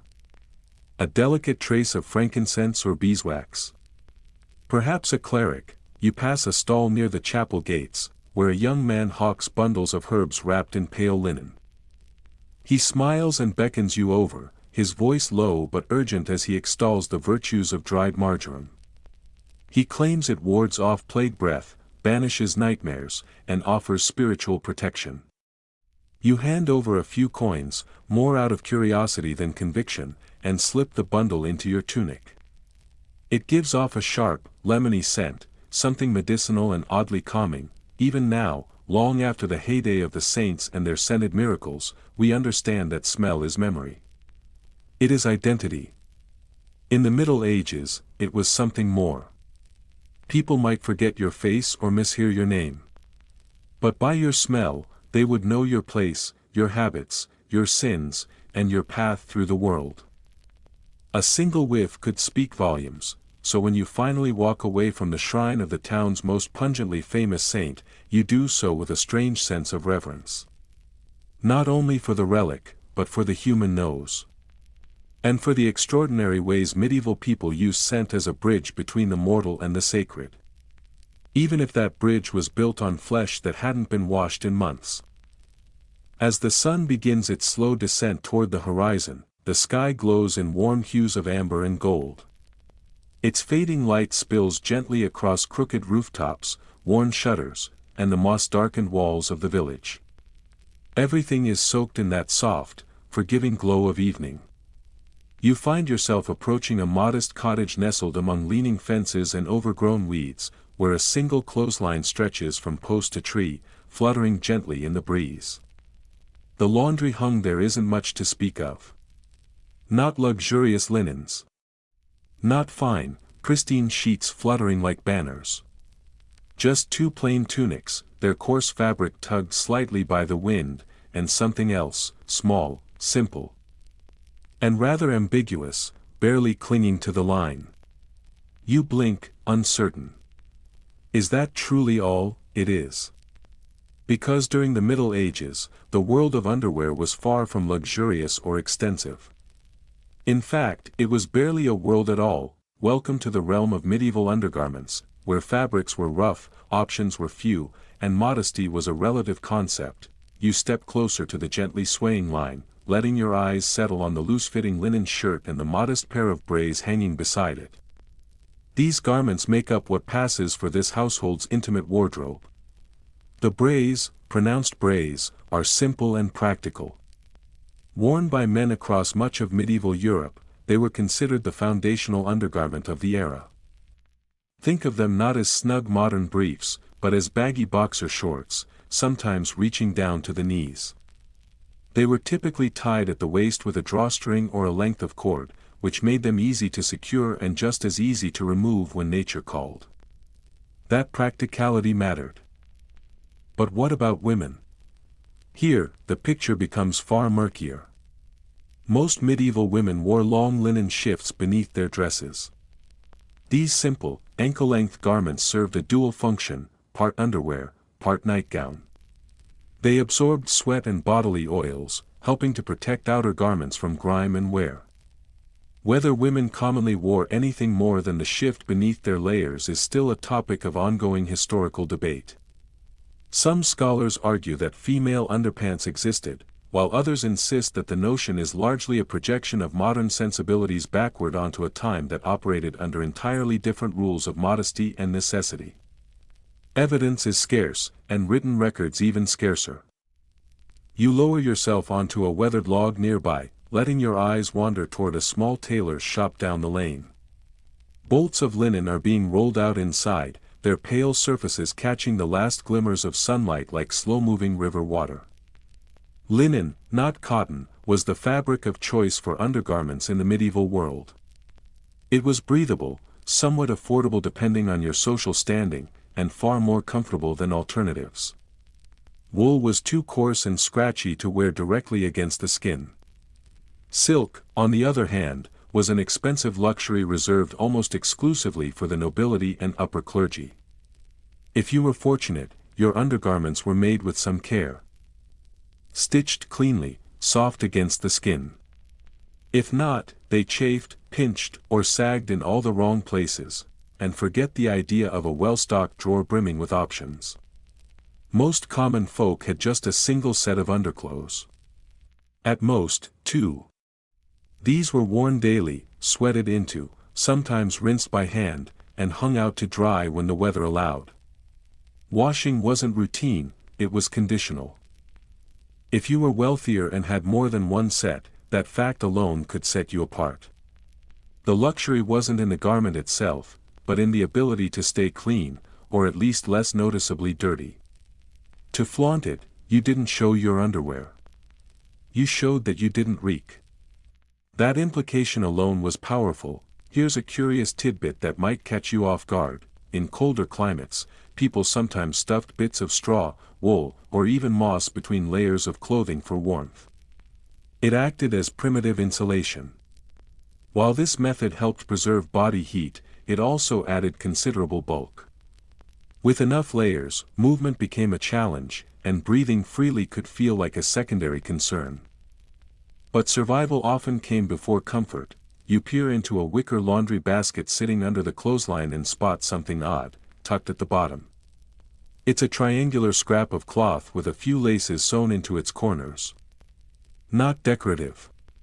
Practical.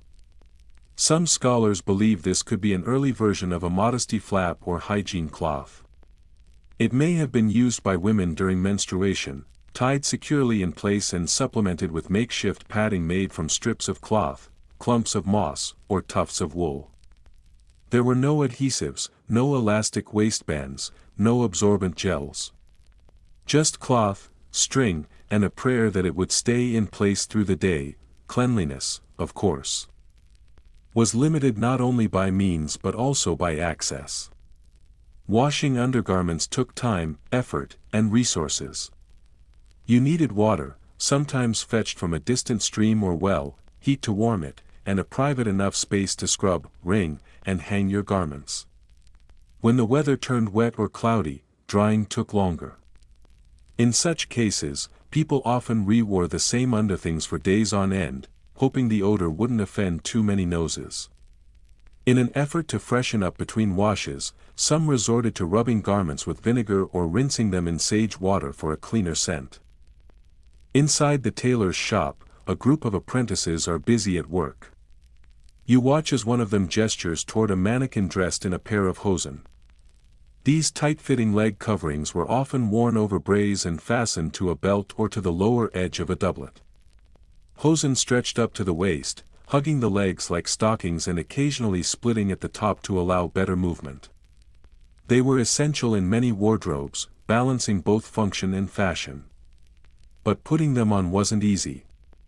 The daily act of dressing became a challenge in itself, like solving a puzzle with fabric and lace. Imagine trying to lace your pants to your shirt every single morning without missing a loop or tying a knot too tight. That was the reality.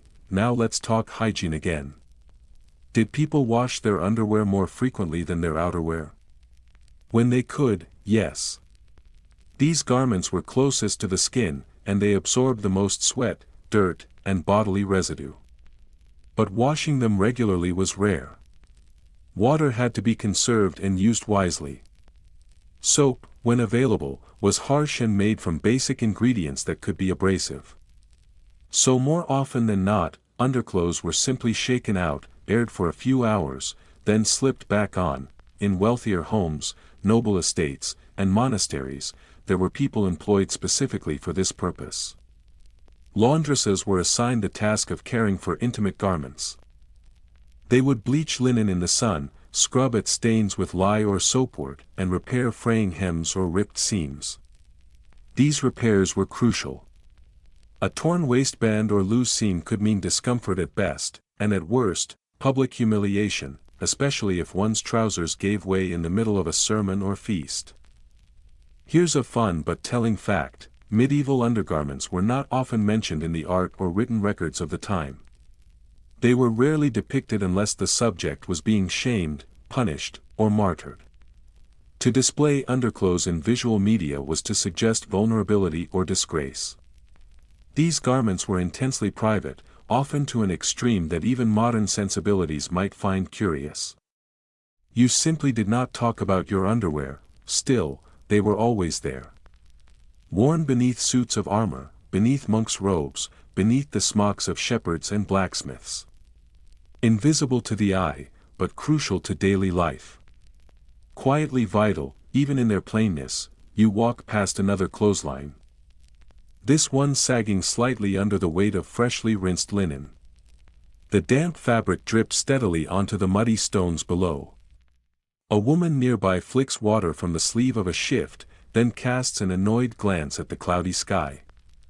"Won't dry by sundown," she mutters, reaching into a basket for another wet sleeve to hang, and in that quiet, everyday moment, it strikes you, undergarments are one of humanity's most humble inventions. Not glamorous. Not poetic. But deeply human. A soft, often scratchy, always necessary layer between the body and the outside world, so the next time you grumble about folding your socks or complain about the endless cycle of laundry day, spare a thought for those who came before. Medieval people had one pair. Maybe two if they were lucky. Washed rarely. Worn always. And somehow, they made it work, mostly. A soft drizzle begins to fall gently from the gray sky as you make your way toward the far edge of the village. Here, the path narrows and twists beneath a canopy of ancient trees whose low-hanging branches almost brush your shoulders. The faint, soothing sound of a distant stream trickling over stones carries on the breeze, mingling with the earthy scent of damp soil and moss. As you continue, you pass a small cluster of women gathered beneath the shelter of a sloped wooden roof. Their voices are low and steady as they stir large pots simmering over fires and carefully inspect bundles of dried herbs laid out before them. One of the women looks up and offers a warm nod in your direction. Then gestures toward a basket beside her, neatly lined with cloth. Curious, you lean in and peer inside. Inside the basket, you see an assortment of ragged strips of fabric, tightly rolled cloth, and small, carefully folded bundles bound with simple strings. This humble collection belongs to a realm often overlooked and frequently underestimated, the world of medieval feminine hygiene. It is a topic rarely detailed in historical texts, largely because of modesty and social customs that silenced many aspects of women's daily lives. But despite the silence, medieval women, like all women throughout history, had to manage their monthly cycles.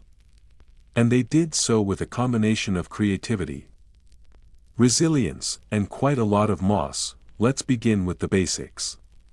The idea of commercial pads or tampons was far beyond imagination in those times. Instead, women made do with whatever absorbent materials were available. Most commonly, they used rags, often called clouts, cut from worn-out linen or soft woolen fabric. These rags were folded carefully and placed inside garments or secured around the waist with belts or lengths of linen sashes. If fortune favored them, the cloth would stay in place throughout the day. If not, they had to rely on well-cut skirts or loose outer layers to mask any unfortunate mishaps. Some women took it a step further by lining their shifts with layers of moss, soft grasses, or even lamb's wool. While these natural materials were far from ideal for activities requiring endurance or speed, they served their purpose. Hygiene remained a persistent challenge. When possible, the rags were rinsed in clean water, hung out to dry, and then reused. However, water was not always readily available, and drying these cloths discreetly was often a matter of necessity. Many women resorted to hiding their damp menstrual cloths under beds or near hearths, where the warmth could dry them quickly yet keep them hidden from curious eyes. You crouch down beside one of the women as she crushes dried yarrow leaves and flowers using a pestle and mortar. She explains that yarrow was believed to reduce excessive bleeding and ease cramping during menstruation. The world of medieval folk medicine was a complex patchwork of herbal lore, practical trial and error, and deeply rooted folk beliefs. Besides yarrow, herbs such as sage, mugwort, chamomile, and nettle were widely used, each believed to help regulate the menstrual cycle, relieve discomfort, or ward off what people at the time thought were harmful imbalanced humors. Historians continue to debate how menstrual blood was perceived in medieval society.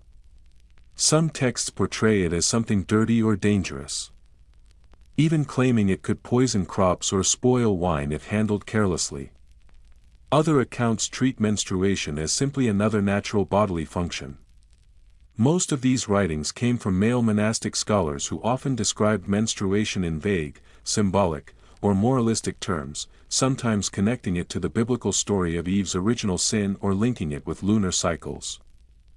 Yet among women themselves, menstruation was a shared experience, quietly passed down through generations from mother to daughter and from sister to sister. Here is a quirky tidbit.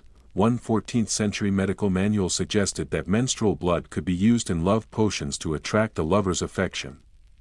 Another source recommended burning menstrual cloths to protect against witches and evil spirits. The line between medicine and magic was fluid and often blurred, reflecting the medieval mindset where superstition and practical knowledge coexisted. As you listen, one woman mentions a moon belt, a leather strap carefully passed down through her family for generations. This belt was intended to secure menstrual cloths during bleeding but was also considered a protective charm against harm. Another woman holds up a small pouch filled with ground rosemary, which she tucks discreetly into the front of her bodice. She says the herb is not only for fragrance but also to keep the womb settled, calming discomfort during difficult days. In wealthier households, women sometimes had more options. They could afford finer linens, access a wider variety of herbal remedies, and even employ midwives who specialized in reproductive health. However, for the vast majority of medieval women, menstruation was something managed quietly and without fuss. They bled, worked, and endured. Privacy was a rare luxury. Sympathy, even rarer. Pregnancy brought its own unique set of hygiene challenges and improvisations. Cleanliness during childbirth was limited to what could be boiled, aired, or ritually blessed. Midwives were experienced caregivers, but their knowledge of sterilization and infection prevention was minimal. Cloths were reused, and herbs were burned in the birthing room to purify the air and keep away evil spirits. New mothers were expected to spend a month in lying in, a period not only for physical recovery but also for ritual purification. The church required a formal cleansing rite before a woman could return to public life following childbirth. You step into a small wooden shed near the women's gathering. Inside, a pot of herbs simmers slowly over glowing coals, filling the air with the calming scents of lavender, marjoram, and something faintly metallic.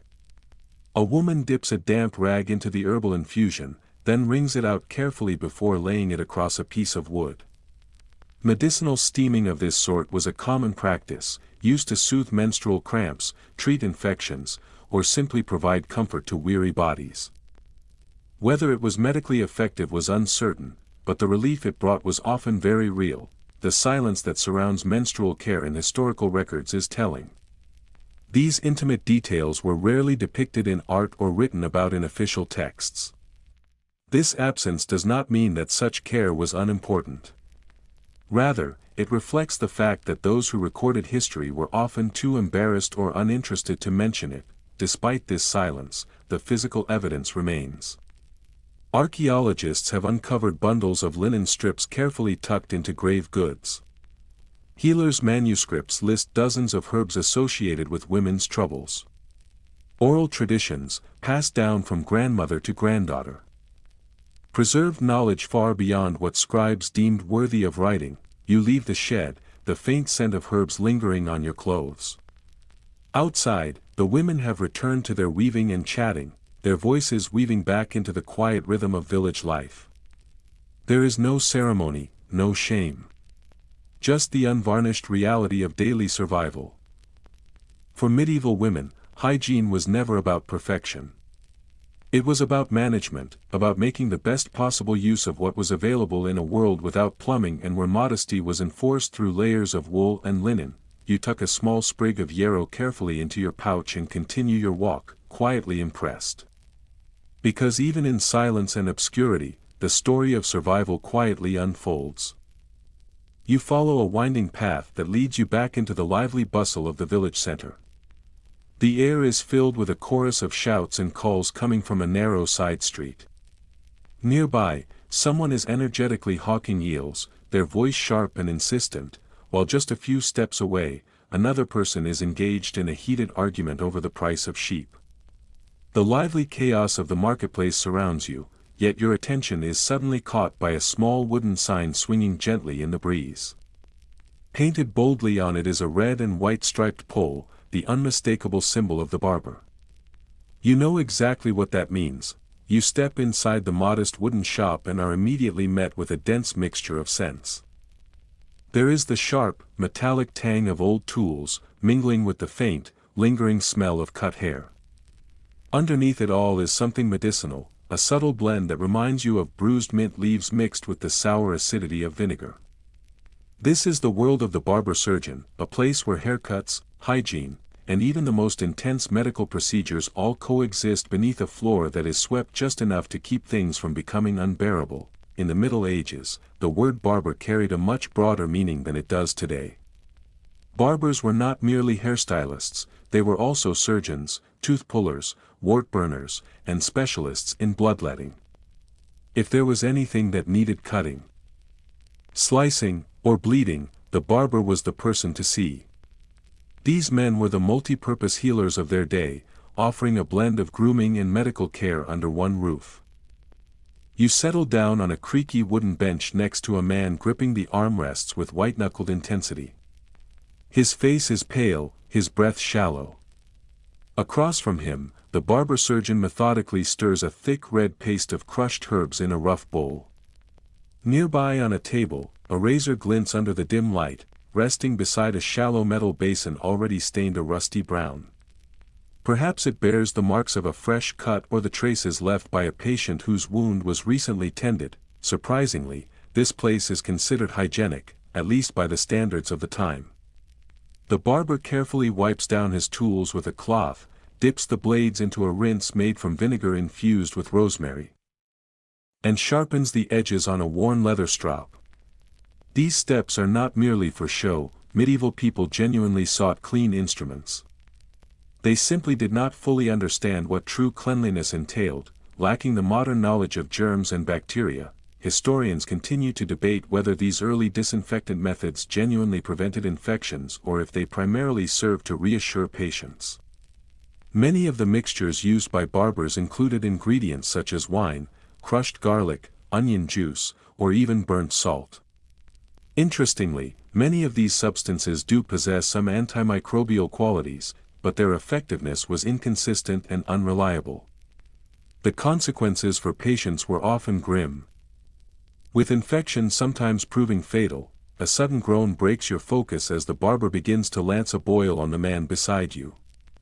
The procedure is swift, done with surprising cleanliness and little fuss.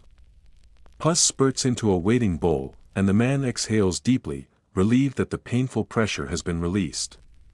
You do your best not to watch too closely, looking away at the tools lined up like soldiers on a table. Here is an intriguing detail: barbers did far more than just cut hair. One of their most common medical practices was bloodletting, a procedure designed to balance the humors. According to medieval medical theory, illness stemmed from an imbalance of the body's four humors: blood, phlegm, black bile, and yellow bile. Removing a pint or two of blood was believed to reset this balance and restore health. In reality, the practice rarely helped and often weakened patients already struggling with serious ailments. Still, despite its dubious effectiveness, patients lined up eagerly for bloodletting. It was something tangible, an action that made people feel as though they were doing something to fight their illness. In those uncertain times, something was often better than nothing. You glance again at the iconic barber's pole outside. The red stripes symbolize blood, while the white stripes represent bandages. Some versions even featured a brass basin at the top, a nod to the bowl used to catch blood during procedures. It is a symbol that combines both style and surgery, a reminder of the dual role barbers played in medieval society, a charming yet morbid emblem. In wealthier towns, barber surgeons often kept detailed journals documenting their treatments, the herbs they used, and the outcomes of their patients. One such 15th-century notebook contains a recipe for a boil balm made from beeswax, crushed marigold petals, and chicken fat. While it was certainly not sterile by modern standards, it might have been better than doing nothing at all. Suddenly, a loud crack echoes through the room. A young man is having a tooth extracted with iron forceps. His grip tightens on the chair as the barber works quickly. There is no anesthesia or numbing agent, no Novocaine to dull the pain, only a deep breath, a gulp of courage, and perhaps a quick shot of ale to steady the nerves. The barber wipes the bloodied tool on his apron and triumphantly holds up the extracted tooth like a prize. The client, dazed but proud, drops a few coins on the floor and staggers outside into the fresh air. You think about bandaging next. Clean linen strips were highly prized in medieval households. Families kept wound cloths on hand, boiling them when possible and infusing them with healing herbs such as comfrey or yarrow. Barber surgeons carried their own kits, stocked with rolls of cloth, jars of soothing unguents, and salves designed to help wounds heal and to prevent infection. Whether these remedies truly stopped infection is uncertain, but their use was widespread and sincere. Your eyes fall on a shelf lined with glass vials filled with various strange concoctions. There is vinegar steeped with wormwood, jars of goose grease blended with rose petals, and even powdered eggshell. These ingredients seem to straddle the line between medicine and pantry supplies. The barber swears by one particular salve made from honey and thyme. Modern science confirms that honey has antimicrobial properties, so perhaps these medieval treatments were not as misguided as they sometimes seem. Historians remain divided on whether barbers were genuinely respected professionals or simply the last resort for those with no other options. In some towns, they were officially licensed practitioners. But in others, they were grouped alongside jugglers, chimney sweeps, and other itinerant trades. Regardless of their social standing, they filled a vital role. Suddenly, a man rushes in, clutching his arm. Blood soaks through his tunic, and the barber springs into action. He cleans the wound with wine and carefully packs it with moss. You flinch at the sight, but then remind yourself that sphagnum moss was later discovered to have natural antiseptic qualities. Once again, trial and error guided medieval healing. In the far corner, a younger apprentice quietly sharpens razors while softly singing to himself. He offers haircuts, shaves, and even lice removal. For an additional coin, he will apply a balm made from cloves to keep the scalp smelling fresh. You raise an eyebrow at this small sign of progress, a glimpse of care and cleanliness emerging from the roughness. Before you leave, the barber kindly offers you a free trim. You almost accept, but then politely decline. Still, part of you wonders what it might feel like to be cared for with such straightforward tenderness.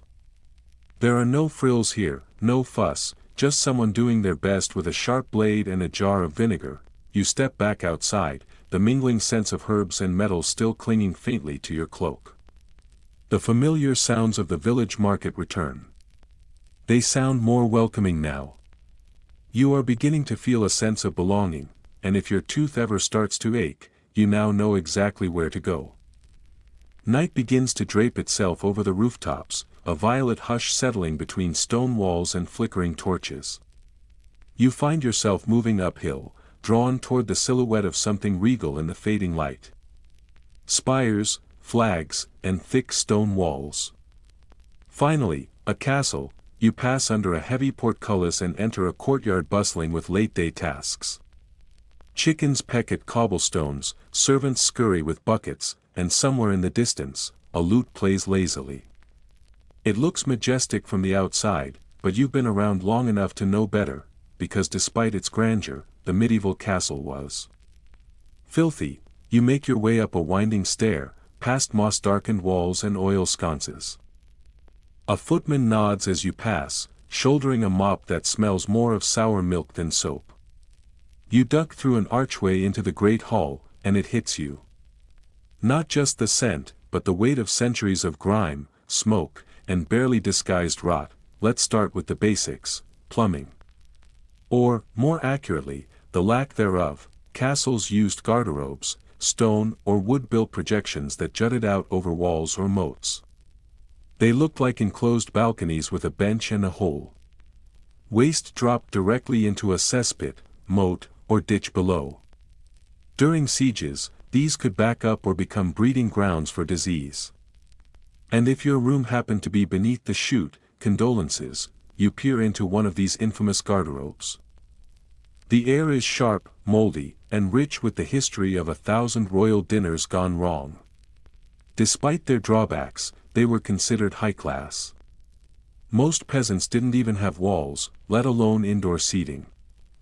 Quirky tidbit: the word garderobe comes from the idea that people hung clothes near the chute, believing the ammonia in the air repelled moths. Whether that worked or just ruined perfectly good tunics is still debated. The stone floors are strewn with rushes, dried plant matter like straw or hay. They're meant to soak up spills, scraps, and other things. In theory, they're replaced regularly. In practice, they're replaced occasionally. Layers build up. Food, dirt, animal hair, even human waste get trampled into the mix. You imagine walking across it barefoot and immediately regret the image. Servants did their best. But even the most diligent couldn't keep up with the volume of guests. Feasts, animals, and chamber pots. Yes, chamber pots were still used, even in castles. Especially at night. Emptying them was the job of the gong scourer, who braved the narrow passageways and stairwells to dump their contents, usually into the moat, that moat you admired earlier. Don't get romantic. It's less swan pond and more open sewer. Historians still argue how much these conditions affected castle residents' health. Some argue that nobles fared better due to cleaner diets and slightly better sanitation. Others point to the shared air, crowded rooms, and limited bathing as major liabilities. One thing's for sure: if you caught an illness, isolation was nearly impossible. And you couldn't always trust the doctor. Or the barber. Or your moat. You pass through a corridor where servants scrub the floors with vinegar and herbs. The scent is welcome, though it can't fully erase the smell of damp stone and age. One woman is beating a tapestry with a paddle, releasing clouds of dust, moths, and who knows what. These wall hangings weren't just decoration. They acted as insulation. But they were rarely cleaned. Some hadn't been removed in decades. And what of bathing in a castle? It did happen. Wealthier nobles had wooden tubs brought into their chambers, filled with hot water heated by servants. Herbs, oils, even milk or wine were added to the water to soften skin or mask smell. But this was rare, more ritual than routine. Afterward, the water was dumped out the window or down a chute if you were lucky. you peek into a private chamber, where a copper basin gleams beside a jug of water. A towel hangs nearby. A toothbrush? No. But a wooden pick and a small pouch of mint leaves sit on the table. Hygiene, medieval style, even beds weren't safe havens. Mattresses were stuffed with straw or feathers, which over time became homes to lice. Fleas, and worse. Servants beat them outside, often in vain. A noble might have sheets of fine linen, but whether they were laundered often is another matter entirely. Some families changed sheets only seasonally. You glance up at the ceiling, where smoke stains fan out like ghostly wings. Even with large fireplaces, castles were smoky. Chimneys were a luxury and often inefficient. Soot-coated walls, floors, and lungs. People lived in a haze of burning wood and animal fat, quirky detail time. Some castles installed smoke hoods, funnels meant to direct smoke upward and out. These were early attempts at ventilation, but many failed. Residents simply grew used to coughing, despite all this. Castles were status symbols. Filthy, yes, but fashionable. And for all their drawbacks, they offered protection, power, and prestige. To be invited inside was an honor. To stay there? A mixed blessing. You exit into the courtyard again, watching a servant toss a slop bucket into a side trench. The splash echoes, and you step aside instinctively. The torchlight flickers across stone, mud, and cloth, catching on the damp shine of the drawbridge. You look back at the grand towers.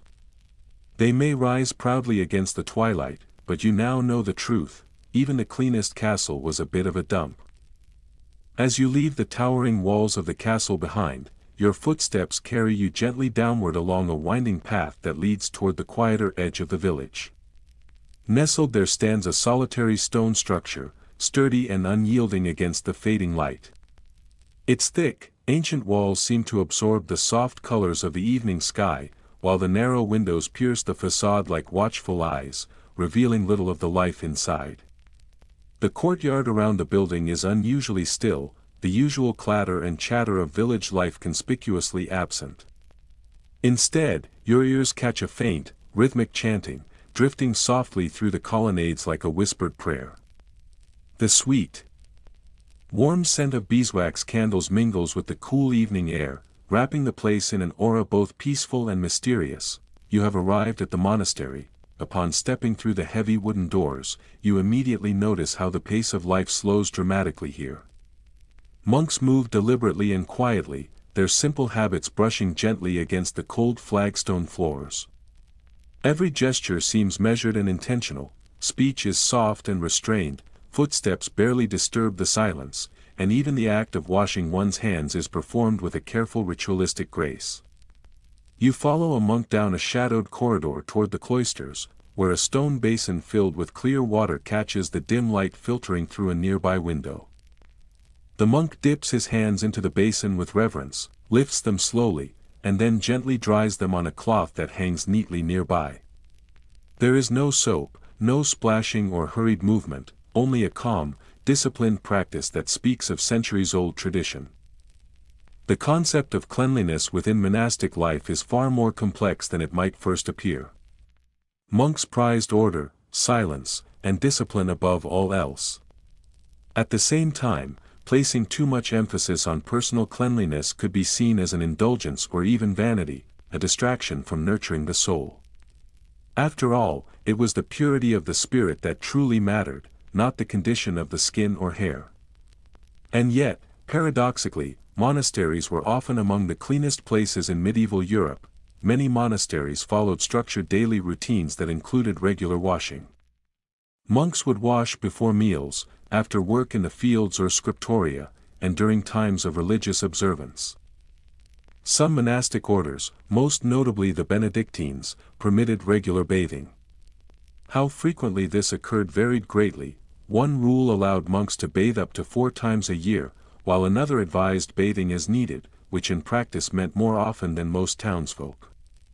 This blend of practicality and spirituality created a unique approach to hygiene. historians continue to debate whether these washing rituals were motivated primarily by health concerns or simply a strict adherence to rules and discipline.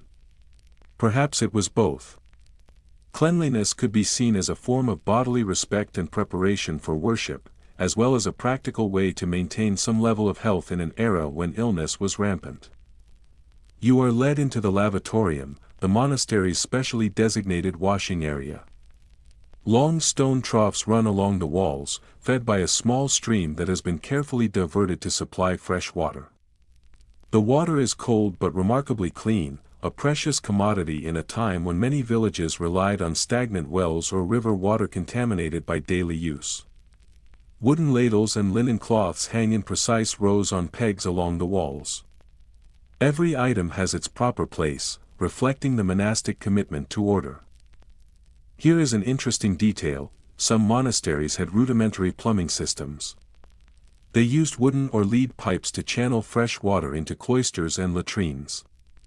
A few even constructed early flushing systems, where water from nearby springs was directed to wash away waste. These ingenious inventions combined medieval engineering with careful observation of natural forces like gravity. It was practical technology driven by spiritual needs. You watch a group of monks kneeling to wash their feet. This is not merely about comfort but about humility and service. The ritual echoes the story of Christ washing the feet of his disciples, a symbol of spiritual purity and readiness to serve others.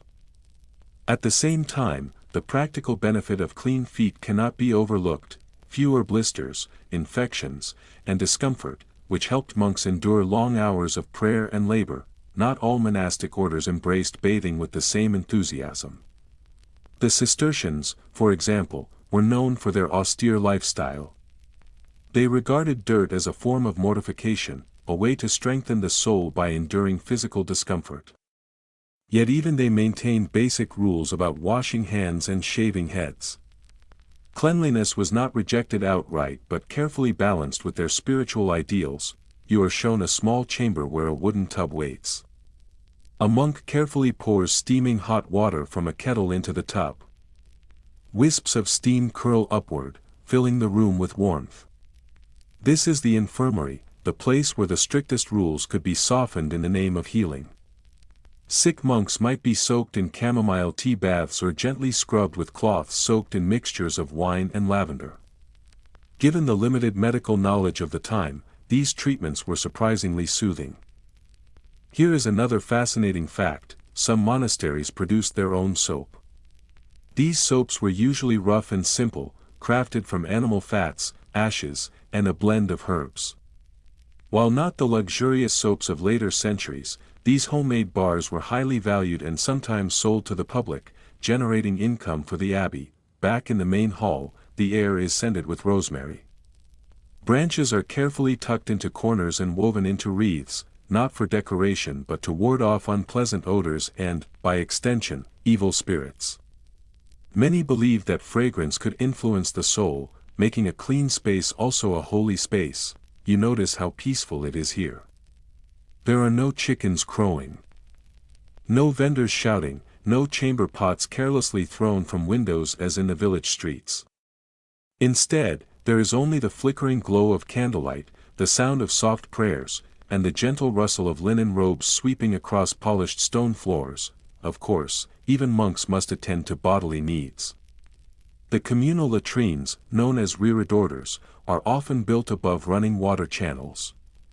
Waste would be carried away naturally by the flow of water, though the system's efficiency depended heavily on the season and maintenance. These were not private stalls but long wooden benches with evenly spaced holes. Modesty was not the focus here. Functionality was. For the monks, relieving the body was just another necessary part of the daily rhythm. No different from chanting psalms or tending the garden. You step out into the cloister garden, where herbs grow in neat, carefully tended rows: sage, thyme, mint. Each herb serves a purpose, whether to heal wounds, flavor the simple monastery meals, or freshen breath during long hours of silence. You take a deep breath. The air is clean, crisp, and oddly calming. it occurs to you that monasteries may have been cleaner than castles, and in some respects, even cleaner than the bustling towns around them. They had rules to govern every action, water systems to support hygiene, and an appreciation for order that infused every aspect of daily life. While much of the medieval world struggled with grime and filth, the monks quietly created their own version of cleanliness, humble, practical, and often surprisingly ahead of their time. You bow your head in silent thanks and step out into the cool evening air, feeling a quiet sense of renewal. Perhaps faith could not wash away every stain, but it certainly understood the value of a well-washed hand. As you begin your descent from the peaceful quietude of the monastery, the familiar rhythm of daily life gradually returns around you. The once gentle murmur of voices grows louder, footsteps quicken their pace on the uneven cobblestones, and the air becomes noticeably heavier with the familiar scent of wood smoke curling through the streets. But beneath that comforting smell there is another, sharper and darker, more urgent and unsettling. It clings to the breeze like an invisible warning. You have arrived at a scene charged with panic and dread, the town square, which on most days buzzes with the cheerful noise of market stalls, traders shouting their wares, and neighbors exchanging idle gossip, is now tense and subdued. The usual chatter has been replaced by whispers, low and urgent, voices muffled behind trembling hands. People avoid making eye contact, stealing fearful glances around them as if danger lurks in every shadow. Many clutch bunches of herbs or cloths soaked in vinegar tightly against their faces, desperate to block out whatever invisible threat fills the air. You do not need anyone to explain what is happening here. The plague has come to the village. You step aside as a heavy cart creaks past, its wooden wheels groaning under the immense weight of wrapped bodies piled high and covered with coarse linen. The sound of the wheels scraping across the stones is sharp and unsettling in the eerie silence that follows. From the church tower overhead, a bell tolls slowly, its mournful clang not marking the passage of time, but signaling the relentless presence of death itself. A nearby figure murmurs a hurried prayer, while someone else spits angrily onto the ground, as if to ward off the curse. A small child clings tightly to their mother's skirts, eyes wide with fear and confusion. If there was ever a moment when medieval hygiene's weaknesses became brutally clear, this was it. The bubonic plague, commonly known as the Black Death, swept across Europe in the 14th century with terrifying speed, killing millions and devastating entire communities. It spread relentlessly and claimed victims faster than people could bury them. The general lack of proper hygiene only made the disease more devastating and uncontrollable. At the time, no one understood the true cause, the fleas carried by rats that transmitted the deadly bacteria. Instead, most believed that the sickness came from the air itself, from the so-called bad humors or corrupted winds that drifted invisibly through the streets. In a way, given the constant stench of rotting waste, unburied corpses, and decay hanging heavy in the town's narrow lanes, the disease did seem to float in the very atmosphere, like a poisonous smoke. To combat this unseen enemy, people turned to what they knew best: scent, isolation, and fire. You watch as a woman hurriedly throws a bundle of dried herbs onto a smoking brazier. Thick clouds of fragrant smoke rise, filled with rosemary, sage, and lavender, intended to purify the air. Around her, others press cloth bundles soaked in vinegar firmly over their mouths and noses. Some wear strange, elongated masks with long beak-like noses stuffed with aromatic spices. These are not simple costumes, but early attempts at protective gear designed to filter the poisonous air as best as they could. Here is an interesting detail: those iconic beaked plague doctor masks that most people imagine did not actually come into use until the 17th century.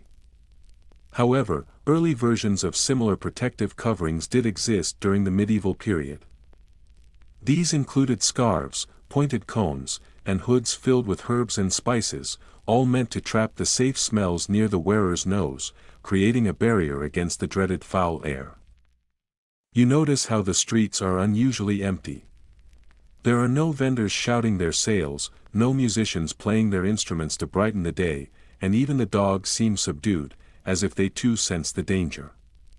Many doorways bear painted symbols, sometimes a simple red cross, sometimes a smear of ash or charcoal. These markings signify houses placed under quarantine. It is often unclear whether these signs were placed there by town officials or wary neighbors, but the message is unmistakable: no one should enter or leave. People keep their distance, fearful of contamination. Historians still debate the effectiveness of medieval quarantine measures. Some cities, such as Venice, had strict rules isolating incoming ships and travelers, early examples of public health efforts that sometimes succeeded in slowing the plague. But in most towns and villages, enforcement was patchy at best, and fear often overshadowed careful planning. You see a priest walking briskly past, ringing a small bell and softly murmuring last rites for the dying. His eyes avoid meeting those of the townsfolk. There is no time for conversation or comfort, only the urgent need to pray and move on. A makeshift infirmary has been set up inside a nearby barn. You peer inside to see rough pallets covered with straw lining the floor. A weary healer crouches beside a patient, carefully applying a poultice made of onion and butter to a swollen, painful neck. The remedy is failing, but it is all they have. Methods such as bleeding, leeching, and applying vinegar compresses are the best available treatments, though they do little to stop the disease's deadly progress. Some desperate souls have fled the cities, seeking refuge in the countryside, believing the fresh air there might be safer. Others have barricaded themselves indoors, sealing windows with waxed cloths and burning fires made of juniper and pine to cleanse the air within. Of course, none of these measures could stop the fleas. You lower yourself beside a low stone wall, where two children sit quietly, holding each other's hands. Their faces are streaked with soot and grime, and around their necks hang dried sprigs of sage tied with simple twine. This is a local charm meant to keep illness away. Whether the talisman actually works is irrelevant. The act of hope itself matters, even if it smells faintly like overcooked leaves and herbs. Here is a curious fact: in some towns, people lit huge bonfires right in the middle of the streets. They believed that the intense heat and thick smoke would cleanse the air of disease. Entire neighborhoods were fumigated with burning sulfur and vinegar, creating a pungent haze. Although these efforts had no real effect on stopping the plague, they certainly made the town smell unpleasant in an entirely new and memorable way. You stand and step away from the children, careful not to startle them. The atmosphere in the town is thick with fear, heavy enough to feel almost tangible, and yet, life continues. You see a woman scrubbing her doorstep vigorously with salt water, determined to cleanse her small corner of the world. A man carries a bundle of dirty clothes down to the river, hoping that a fresh wash might bring better luck. Some people pray quietly. Some cry in sorrow. Others laugh too loudly in taverns, pretending they do not care. Even in the midst of the filth and fear, the people cling to some form of cleanliness, whether through the use of herbs, the purifying flames, or old superstitions. The belief that disease could be controlled or kept at bay through smell, ritual, or washing, no matter how imperfect, represents an early form of public health.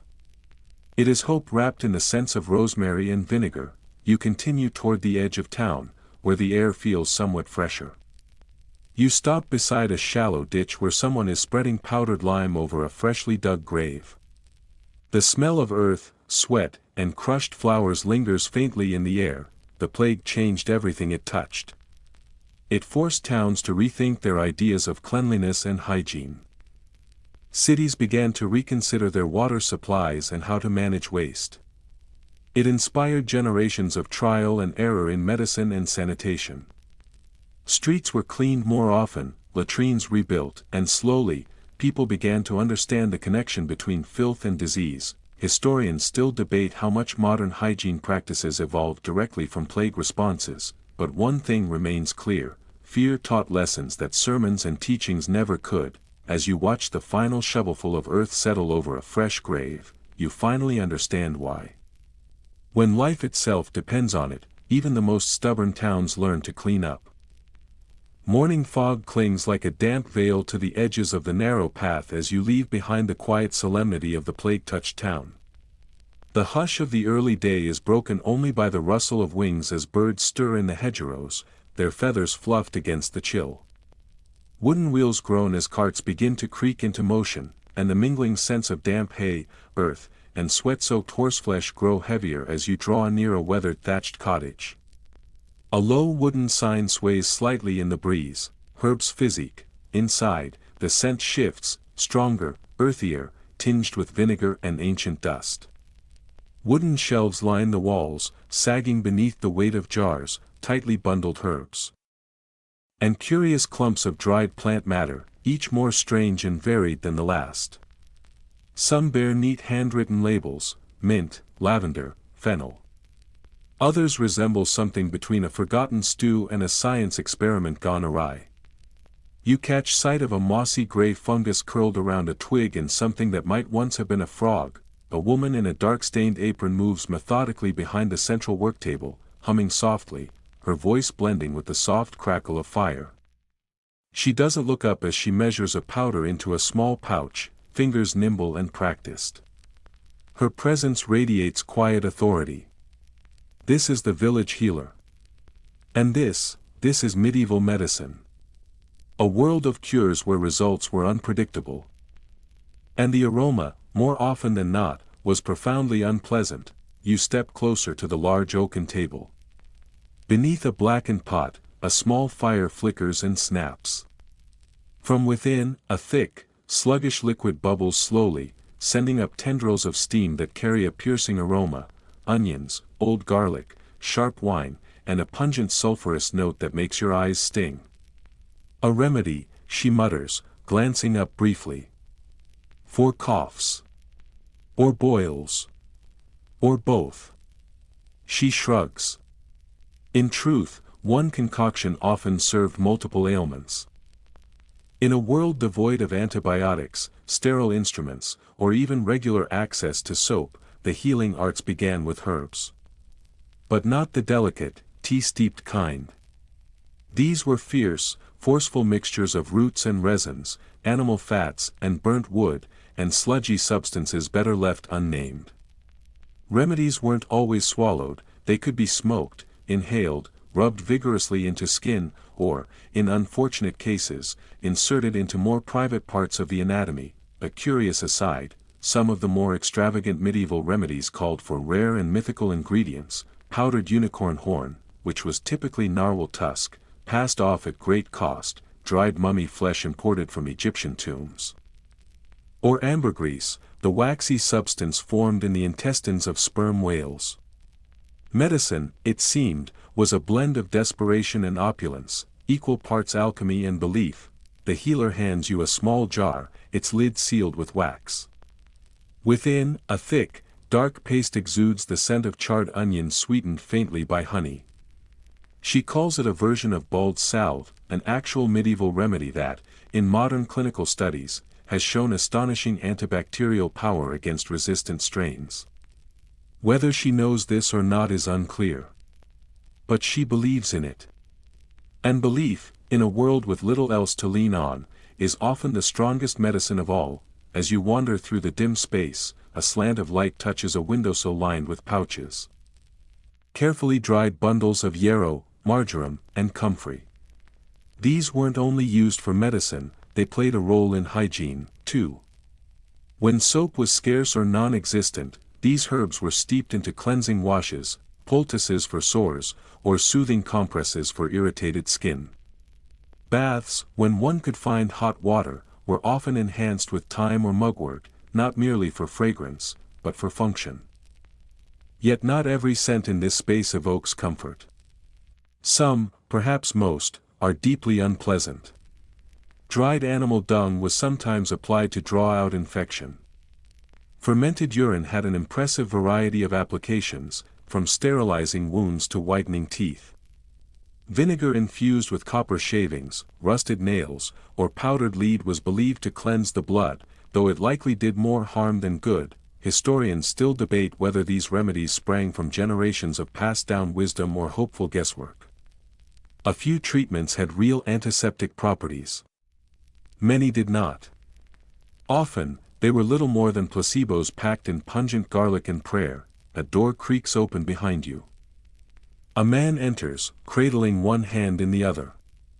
His fingers are red, swollen, the skin tight and angry. The healer moves to him without fuss, unwinding a makeshift bandage. She inhales near the wound and nods knowingly. From a side shelf, she scoops a steaming mash of leeks boiled in wine, presses it onto the inflamed skin, and wraps it with a strip of linen that smells faintly of mint and soot. Her hands are quick.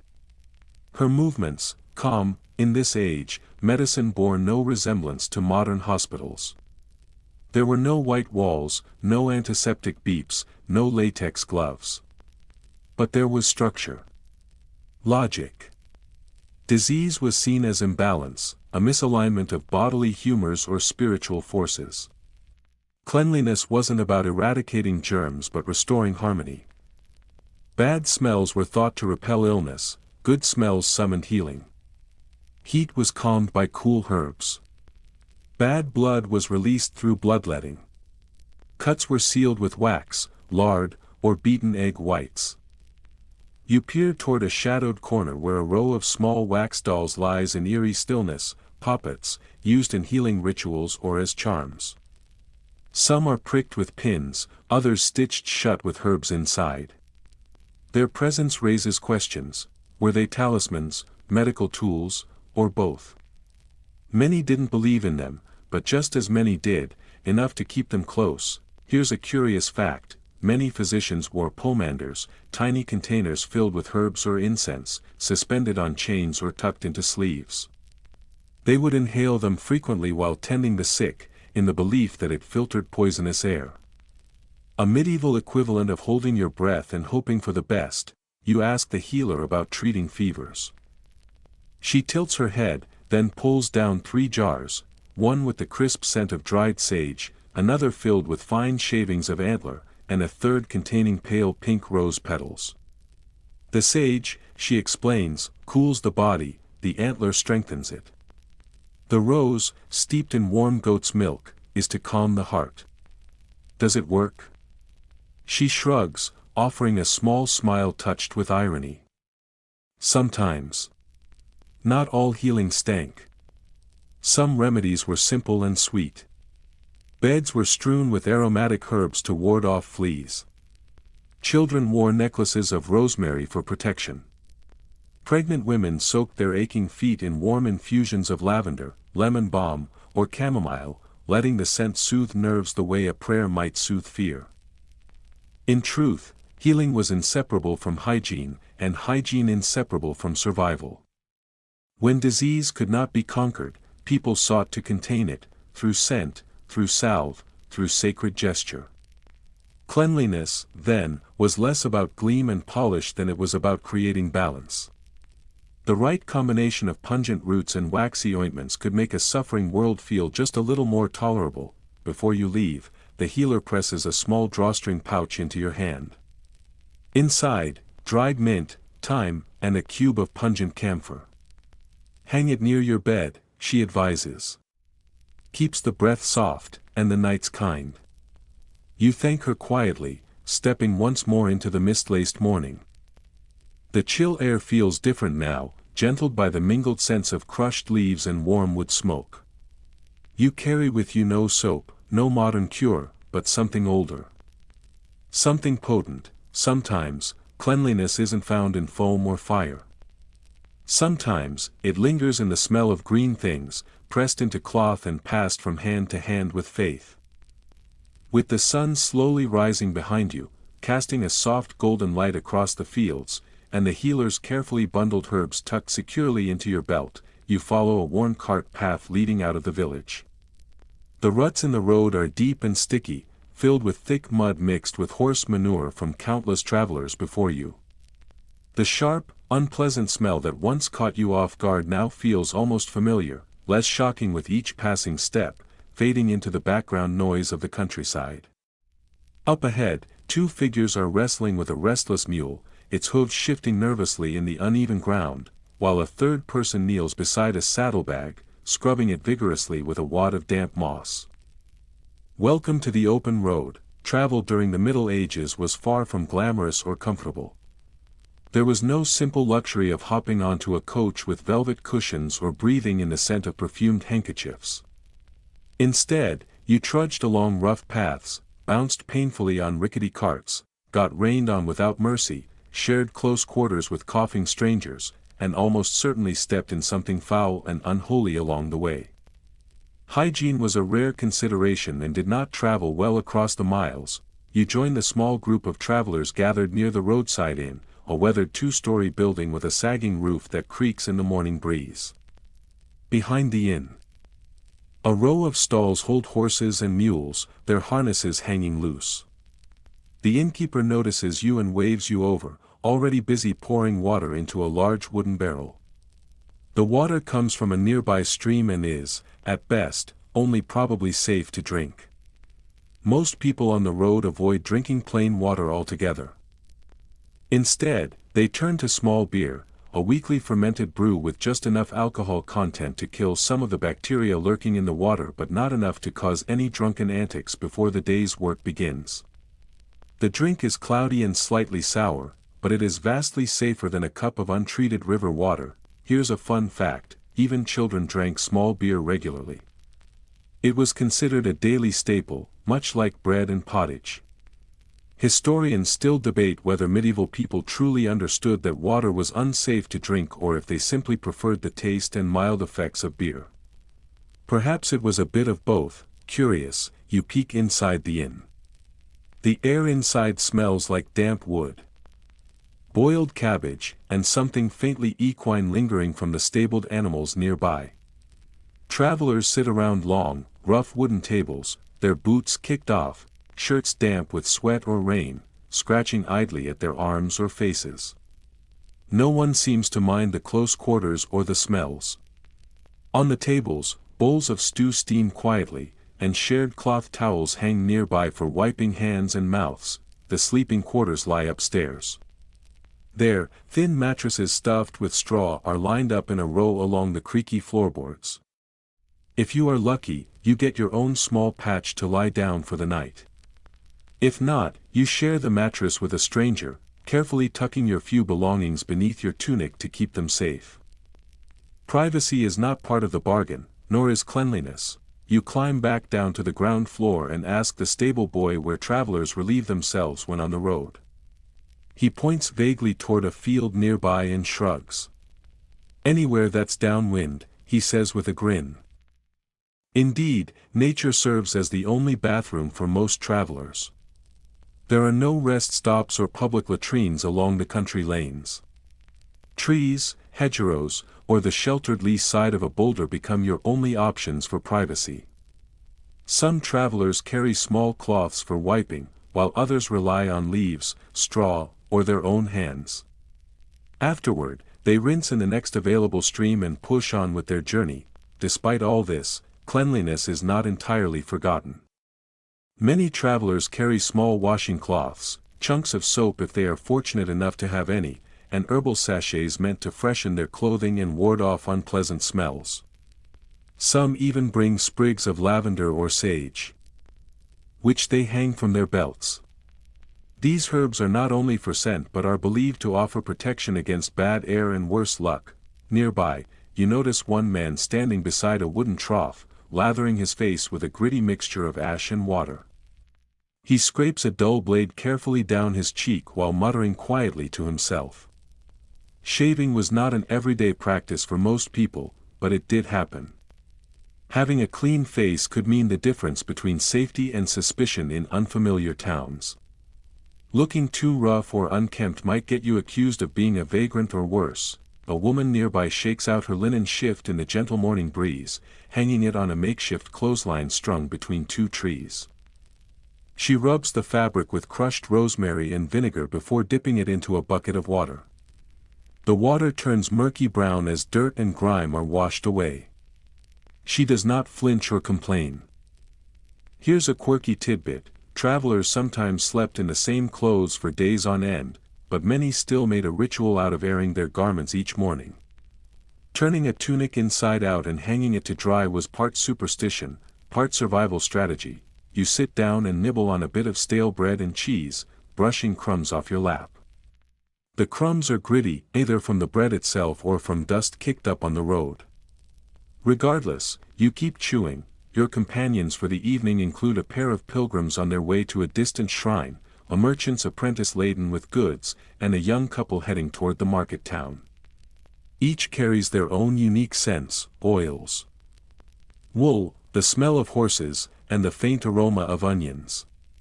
Yet, no one seems to mind the mingling odors. The air is open, and expectations are modest. Curious, you ask about bathing. Laughter erupts around the table. One man jokes that he bathes when the mule does. Another proudly boasts of a hot soak he enjoyed 2 weeks ago at a monastery. Everyone agrees that if the rain holds off, they might manage to wash their feet in a ditch tomorrow morning. As twilight descends and the camp settles, you move toward the edge of the gathering. Somewhere nearby, a fiddle plays a gentle tune. From another direction, soft snores rise in the evening air. You find a rock to sit on and watch thin curls of smoke rise into the dusky sky. It is funny how, on the road, hygiene becomes less about sparkling teeth or perfume and more about simply staying tolerable to yourself and others. No one expects fine fragrances or spotless clothes. But travelers do what they can, rinsing when possible, shaking out their clothes, rubbing on herbs, and trying to avoid the worst of the smells. And that is really the lesson of traveling in this world without modern infrastructure. You become your own bathroom, laundromat, and perfume shop. You carry your own solutions with you, or you go without. As the stars begin to peek out in the deepening night and the air grows cooler, you wrap your cloak tighter around yourself.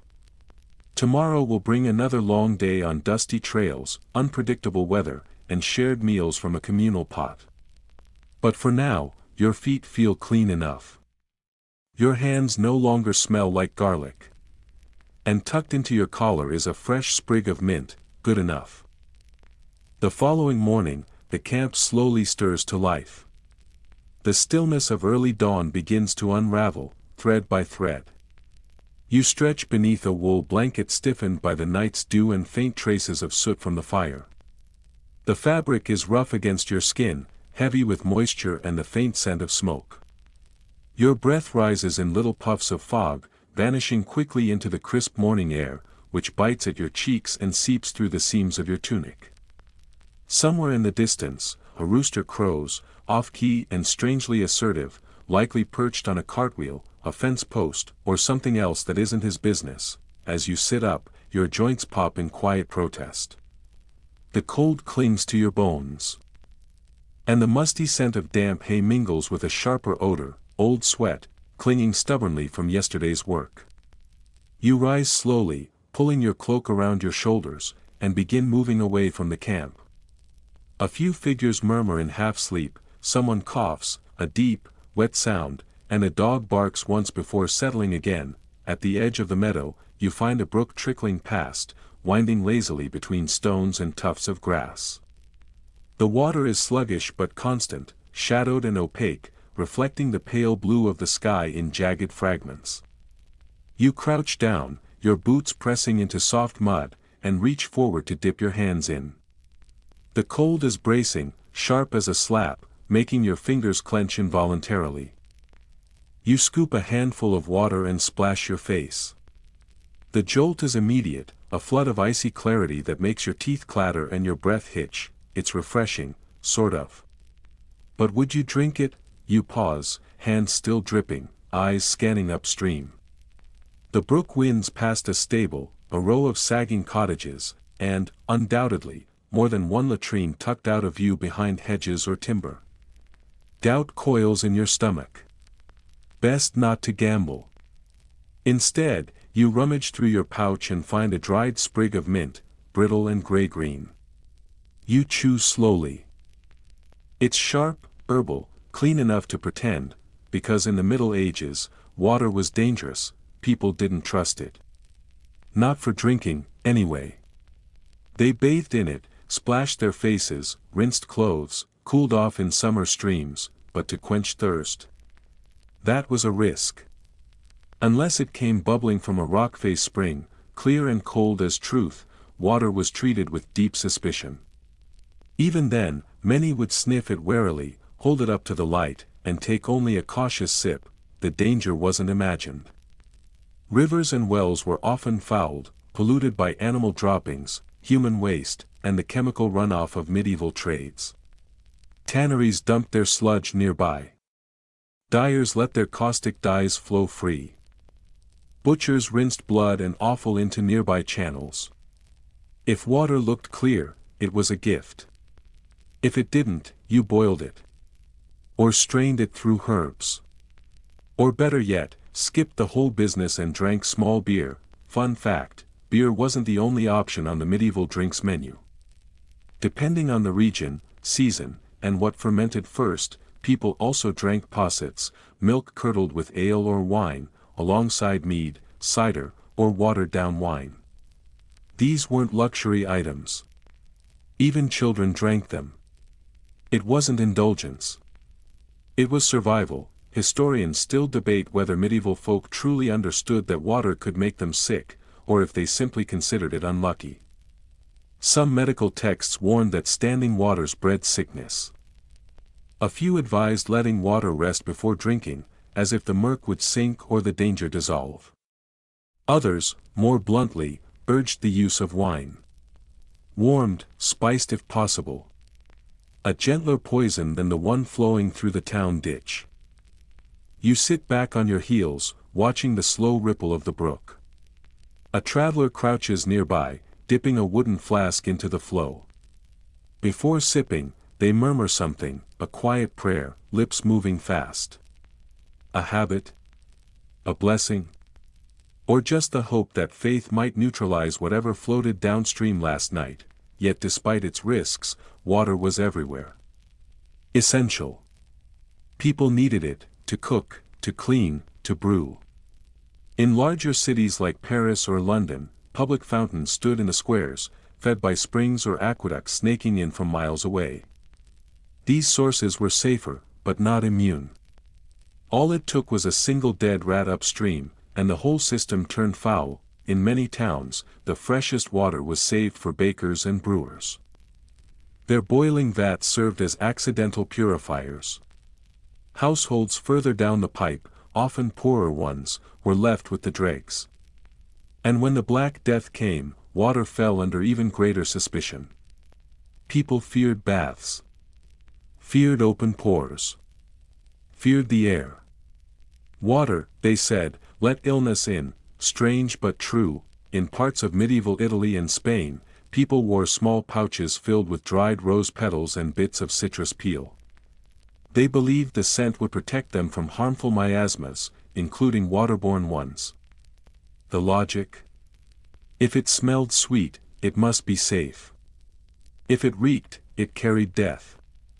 That belief lingered for centuries. By the brook, a woman scrubs a soot-blackened pan with coarse sand and a handful of water. There's no soap. Just grit and muscle. Beside her, a toddler waddles past with a wooden mug of something pale and foamy, likely watered ale. You smile faintly. The mug looks clean enough. The child decidedly does not.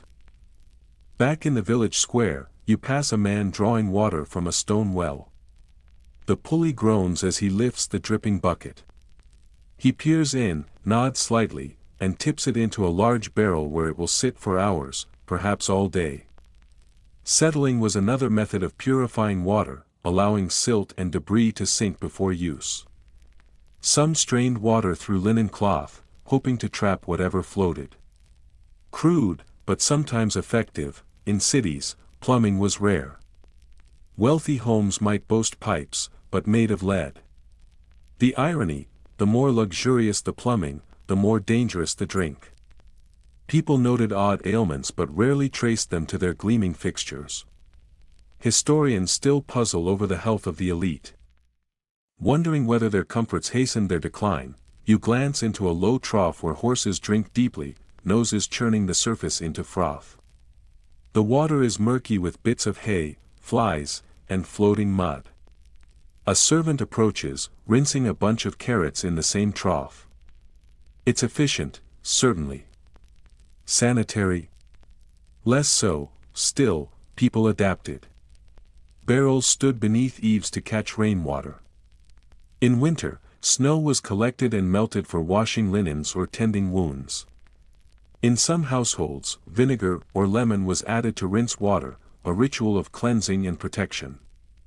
Guests might be offered rosewater to wash their hands, a flourish both practical and performative, when you return to the camp.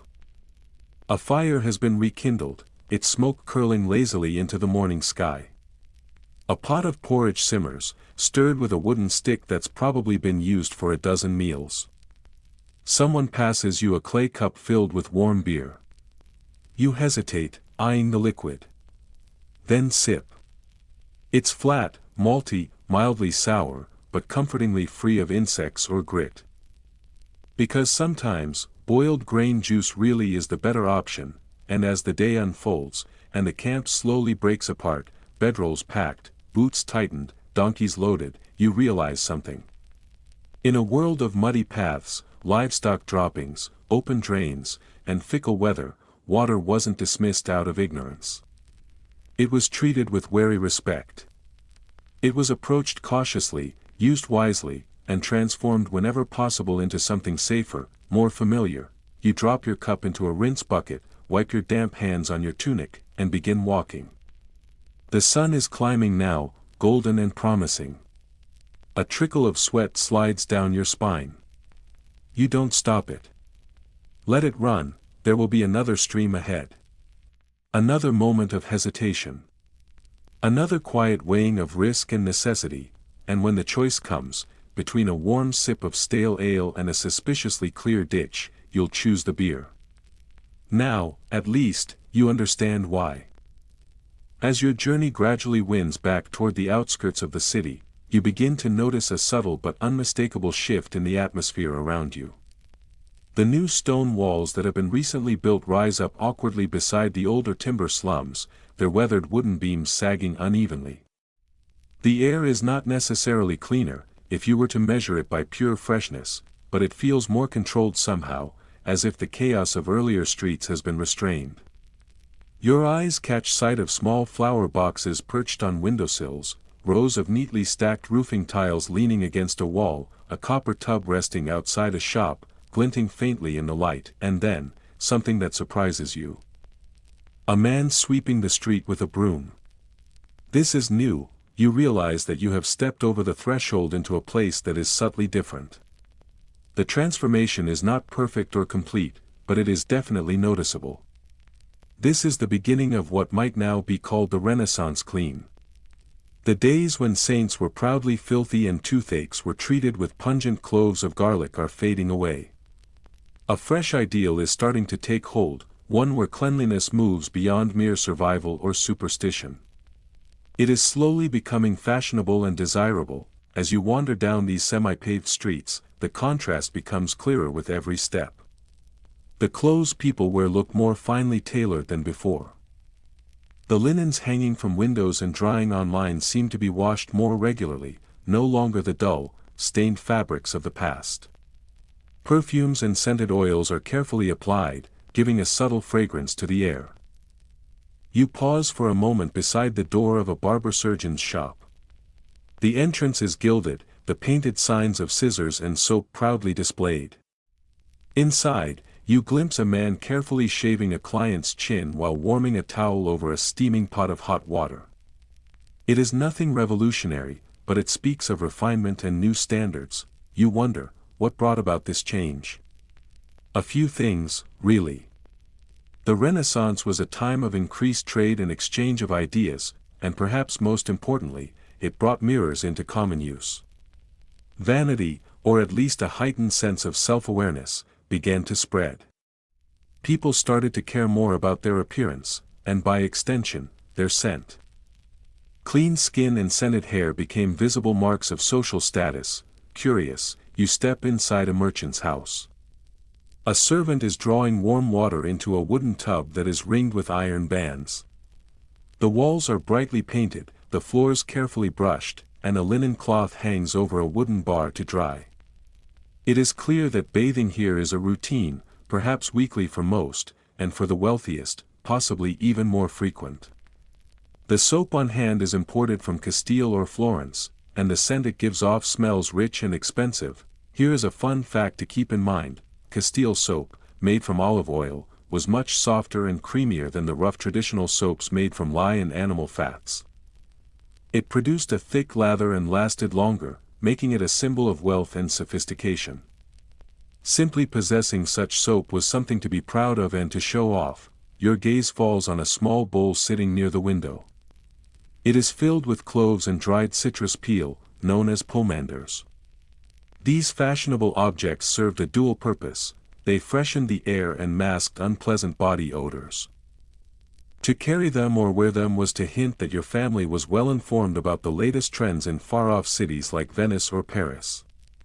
Some pomanders were studded with cloves and hung from belts, making them functional accessories that also projected a particular social vibe. Historians still debate the true nature of this new focus on hygiene. Was it sincerely about health and cleanliness, or was it largely performative, meant to show off status and wealth? Did people really believe in the health benefits of cleanliness the way we do today, or did they simply want to avoid smelling like fish or worse at formal dinners? The answer is likely both. Further down the street, you enter a tailor's workshop where two young apprentices are washing their hands in rosewater. They are not scrubbing vigorously but merely rinsing, performing a ritual of refreshment. This is not just about removing dirt but about distinguishing themselves from laborers and street vendors. Hygiene here acts as a kind of branding, a way to show refinement and social position. In another corner of the city, a woman is carefully applying a pale paste to her face. The mixture consists of chalk, egg white, and crushed pearls.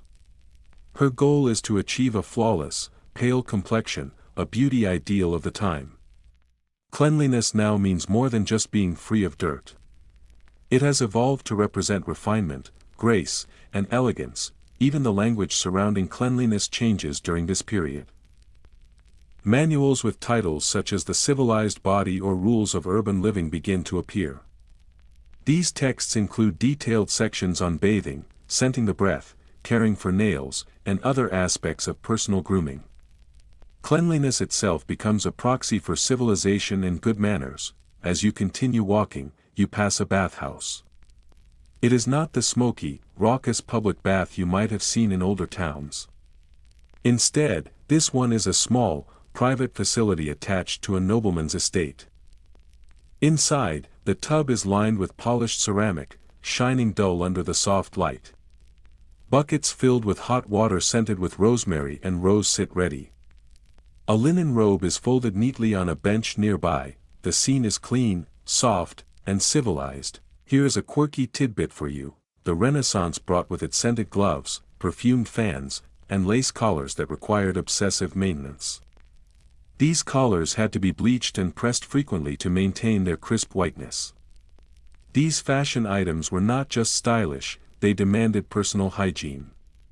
You simply could not wear a crisp, starched ruff if your fingers were streaked with grease or dirt. As you stroll past a perfumer's stall, your eyes catch the sight of tiny glass vials filled with precious oils: ambergris, rose, myrtle. People layered these scents carefully, wearing a perfumed sachet tucked into their sleeves, oil applied to their hair, and fragrant balm under their arms. Each application served a purpose, reinforcing the image of someone who took care of themselves and paid attention to their appearance. Public health also begins to emerge during this era. City officials start to regulate waste disposal with more care. Streets are swept more often, and wells are protected against pollution. Latrines are moved farther away from homes. Bathing no longer signals sin or indulgence but is gradually becoming rational and necessary. You enter a bookseller's stall and browse through a handwritten manual titled Healthy Living. It offers advice on exercise, fresh air, bathing, and moderation in food. This marks a significant shift in worldview. Cleanliness is now linked not just to the health of the soul but also to the well-being of the body. Germ theory is still centuries away, but the reasoning behind hygiene is starting to take shape. At last, hygiene is stepping into the daylight, becoming a part of everyday life. Of course, not everyone has adopted this new standard yet. In rural areas, moss and vinegar are still used for cleaning, and peasants often wear the same shift for weeks on end. But the influence of the Renaissance's emphasis on cleanliness is clear. And the cities are leading the way, as the sun slips lower toward the horizon, casting a golden light that gleams on the cleanest cobblestones you have seen in many days. You take a deep breath. The air still carries faint traces of livestock, certainly, but it also holds notes of rosewater, freshly washed linen, and perhaps even a hint of soap. You adjust your tunic, run your fingers carefully through your hair, and smile to yourself. This is not modern hygiene, not quite yet, but it is unmistakably on its way. You wander through the fading light, the sun now a low smear of amber against slate-gray rooftops, leaving behind the perfume stalls with their heady distillations, the basins filled with rosewater glinting in the dusk, and the elbow-scrubbing apprentices of the Renaissance quarter, their rolled sleeves soaked and their chatter fading into background noise. A breeze threads through the narrow streets, stirring laundry strung from window to window like faded prayer flags, and it carries with it the warm, homey scent of baking bread mingled with the sharper tang of drying wool. For the first time, the air doesn't feel like a veil of perfumed deception. It doesn't feel like a trap. It feels like progress. Like the slow, uneven movement forward through centuries of grime and grit, but your journey isn't over. Not quite. Because before you leave this world of lie and lavender behind, there's one more question worth pausing for. What did all of this leave behind? You stop near a crumbling well, its stone lip dulled to a velvet smoothness by the ghosts of countless hands that once drew water, whispered secrets, or clutched at something steady in a world that rarely was. Nearby, a mother kneels on worn knees, gently guiding her child's muddy feet under a thin trickle of water.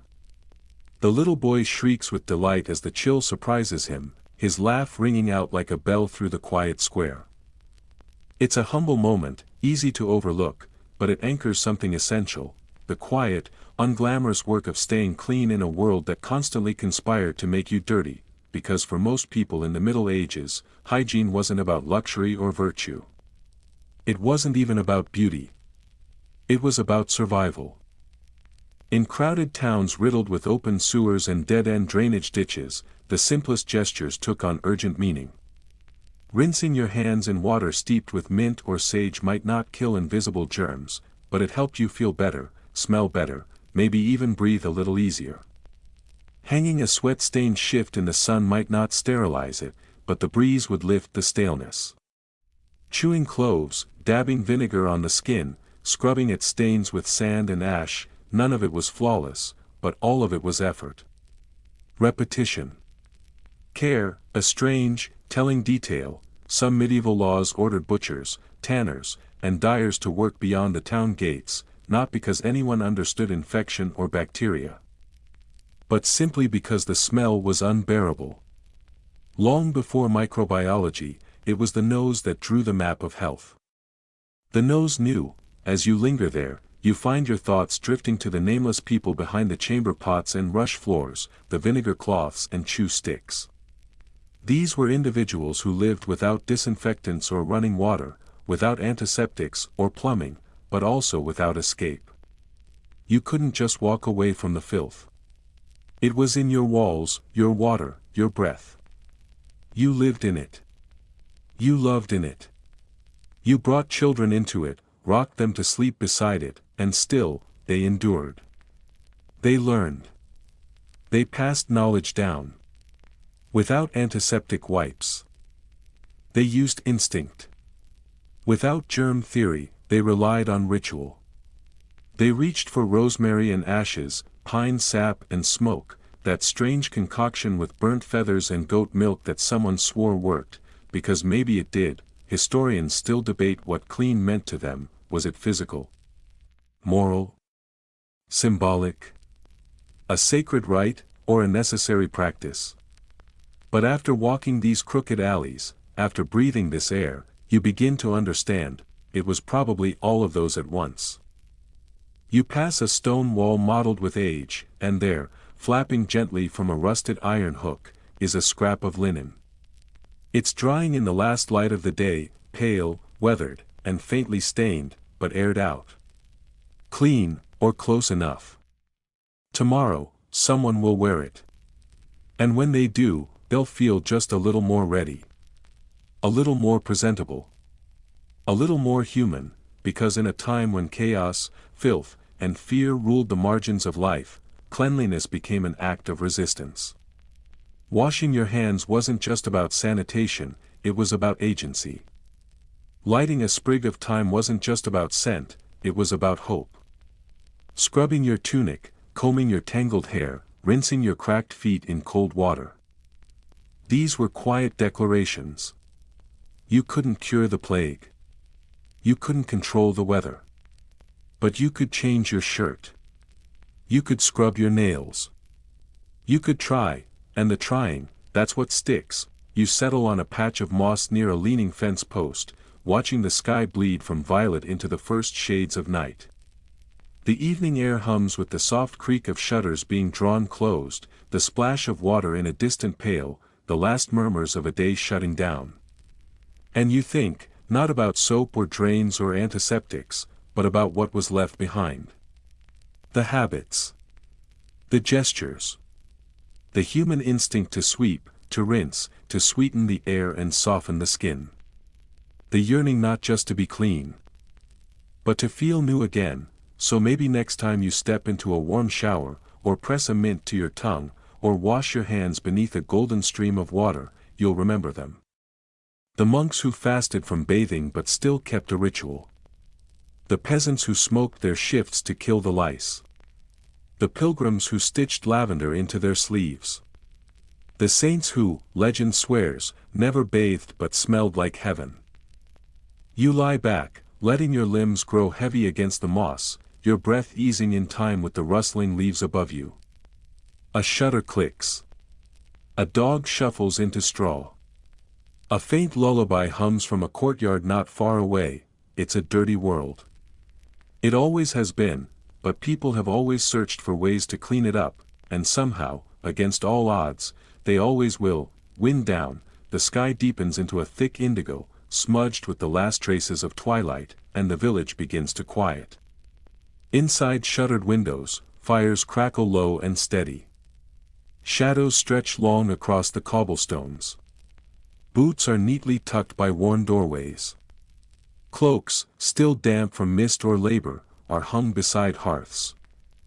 Steam curling faintly in the warm air, the rushes on the floor shift with every footstep, whispering like dry straw secrets passed from one soul to another. Every creak of a board, every sigh of settling beams seems slower, softer, as if the entire world is exhaling. You sit still, no more jostling crowds. No more fish stink markets or shrill bark of vendors. No more vinegar-stung nostrils or clattering carts. No more shrieking pulleys lifting buckets from wells, only the hush now. The hush of a village tucking itself into sleep. You breathe deeply, and maybe, just maybe, there's a trace of rosemary in the air. Or thyme. Or lavender tucked into someone's sleeve, now crushed into their pillow. Or maybe it's only memory, the lingering aftertaste of the stories you walked through today. The figures begin to blur as you close your eyes, the old soapmaker bent over her bubbling pot, the child with the lice comb held in a mother's gentle hand, the monk at the trough, his calloused fingers moving with habitual care. Their world was harsh. Their cleanliness was incomplete. But their intentions were earnest, their efforts persistent. And now, as your thoughts slow and your breathing deepens, a quiet realization settles in. No matter how dirty the day had been, there was always the promise of rinsing it away, the basin, the stream, the bucket of warm water carried carefully through moonlight. A door clicks shut somewhere nearby. A dog nestles into straw. A lullaby winds its way through the stone courtyards, hummed low and slow, like a memory. You've seen what hygiene looked like in the Middle Ages, raw, rough, improvised. And yet, here at the threshold of sleep, it softens. It transforms. It becomes a symbol of care, of resilience, of that quiet human need for comfort and control, so let your mind drift now. Let it wander. Let it float back through lavender-scented shifts and sun-dried linens, over ash-scrubbed floors and time-steamed baths. The world is quieter here, and you, at last, are still, you are safe, you are warm, and you are clean enough to dream.